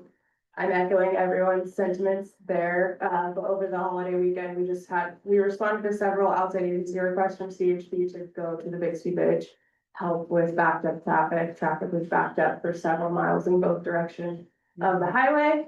That's obviously a public safety concern. In general, Monterey County has a very delayed response. Deputies getting down here could take, 45 minutes to an hour, depending on their limited resources up in town. And where exactly the emergency is happening or law enforcement situation is happening in the county. With traffic backed up so far in both directions, it's just a major public safety concern with if an emergency happens down here in the Big Sur community, deputies getting down here is going to be hours delayed. And that also goes for any type of medical emergency down here. We have AMR medics 2-4, their quarters are at Coast Ranch. They would be super delayed if they can't get through that 6 miles of backed up traffic. We often use helicopters to come in and assist with medicals, but with the marine layer, coastal layer, we often can't use helicopters because CalSTAR won't be able to come down here and land at one of our few LZs that we have. Anyway, so that's just kind of echoing what everyone else said. We continue to work alongside Big Sur Fire, CHP, Caltrans. And yeah, holding it down there. Outstanding. Thank you for your Thank you. partnership. Appreciate that. Thank you, Matt. Public comment, 1 minute. Any public comment? Any public? Got it. As you all know by now, I'm full of crazy ideas with regard to the South Coast and the problems that they are having. Is there any chance that Monterey County could negotiate with SLO to provide responses up to the post office to ask delivery to be produced from the south as opposed to the line from Monterey County, etc. Great, thank you. We're already reaching out to Lucas on the postal service issue. Okay. Any other public comment from the audience? Anybody? Great. Co-Chair Daniels, go. And I just wanted to say that during the meeting, my colleagues and I have been texting back and forth about the trash issue and thinking of ideas just like that, Bruce, in terms of how we can get more coverage than every other week or whatever it was.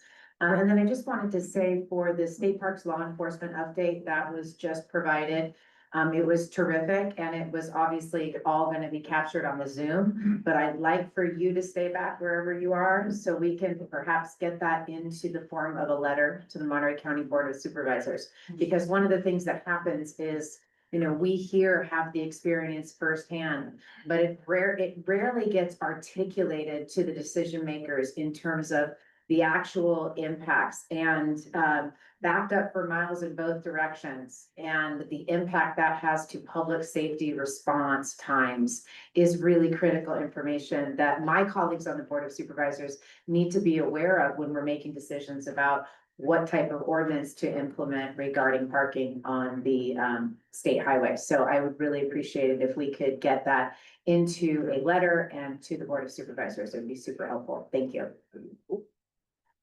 Thank you, co-chair. I will accept a motion to adjourn.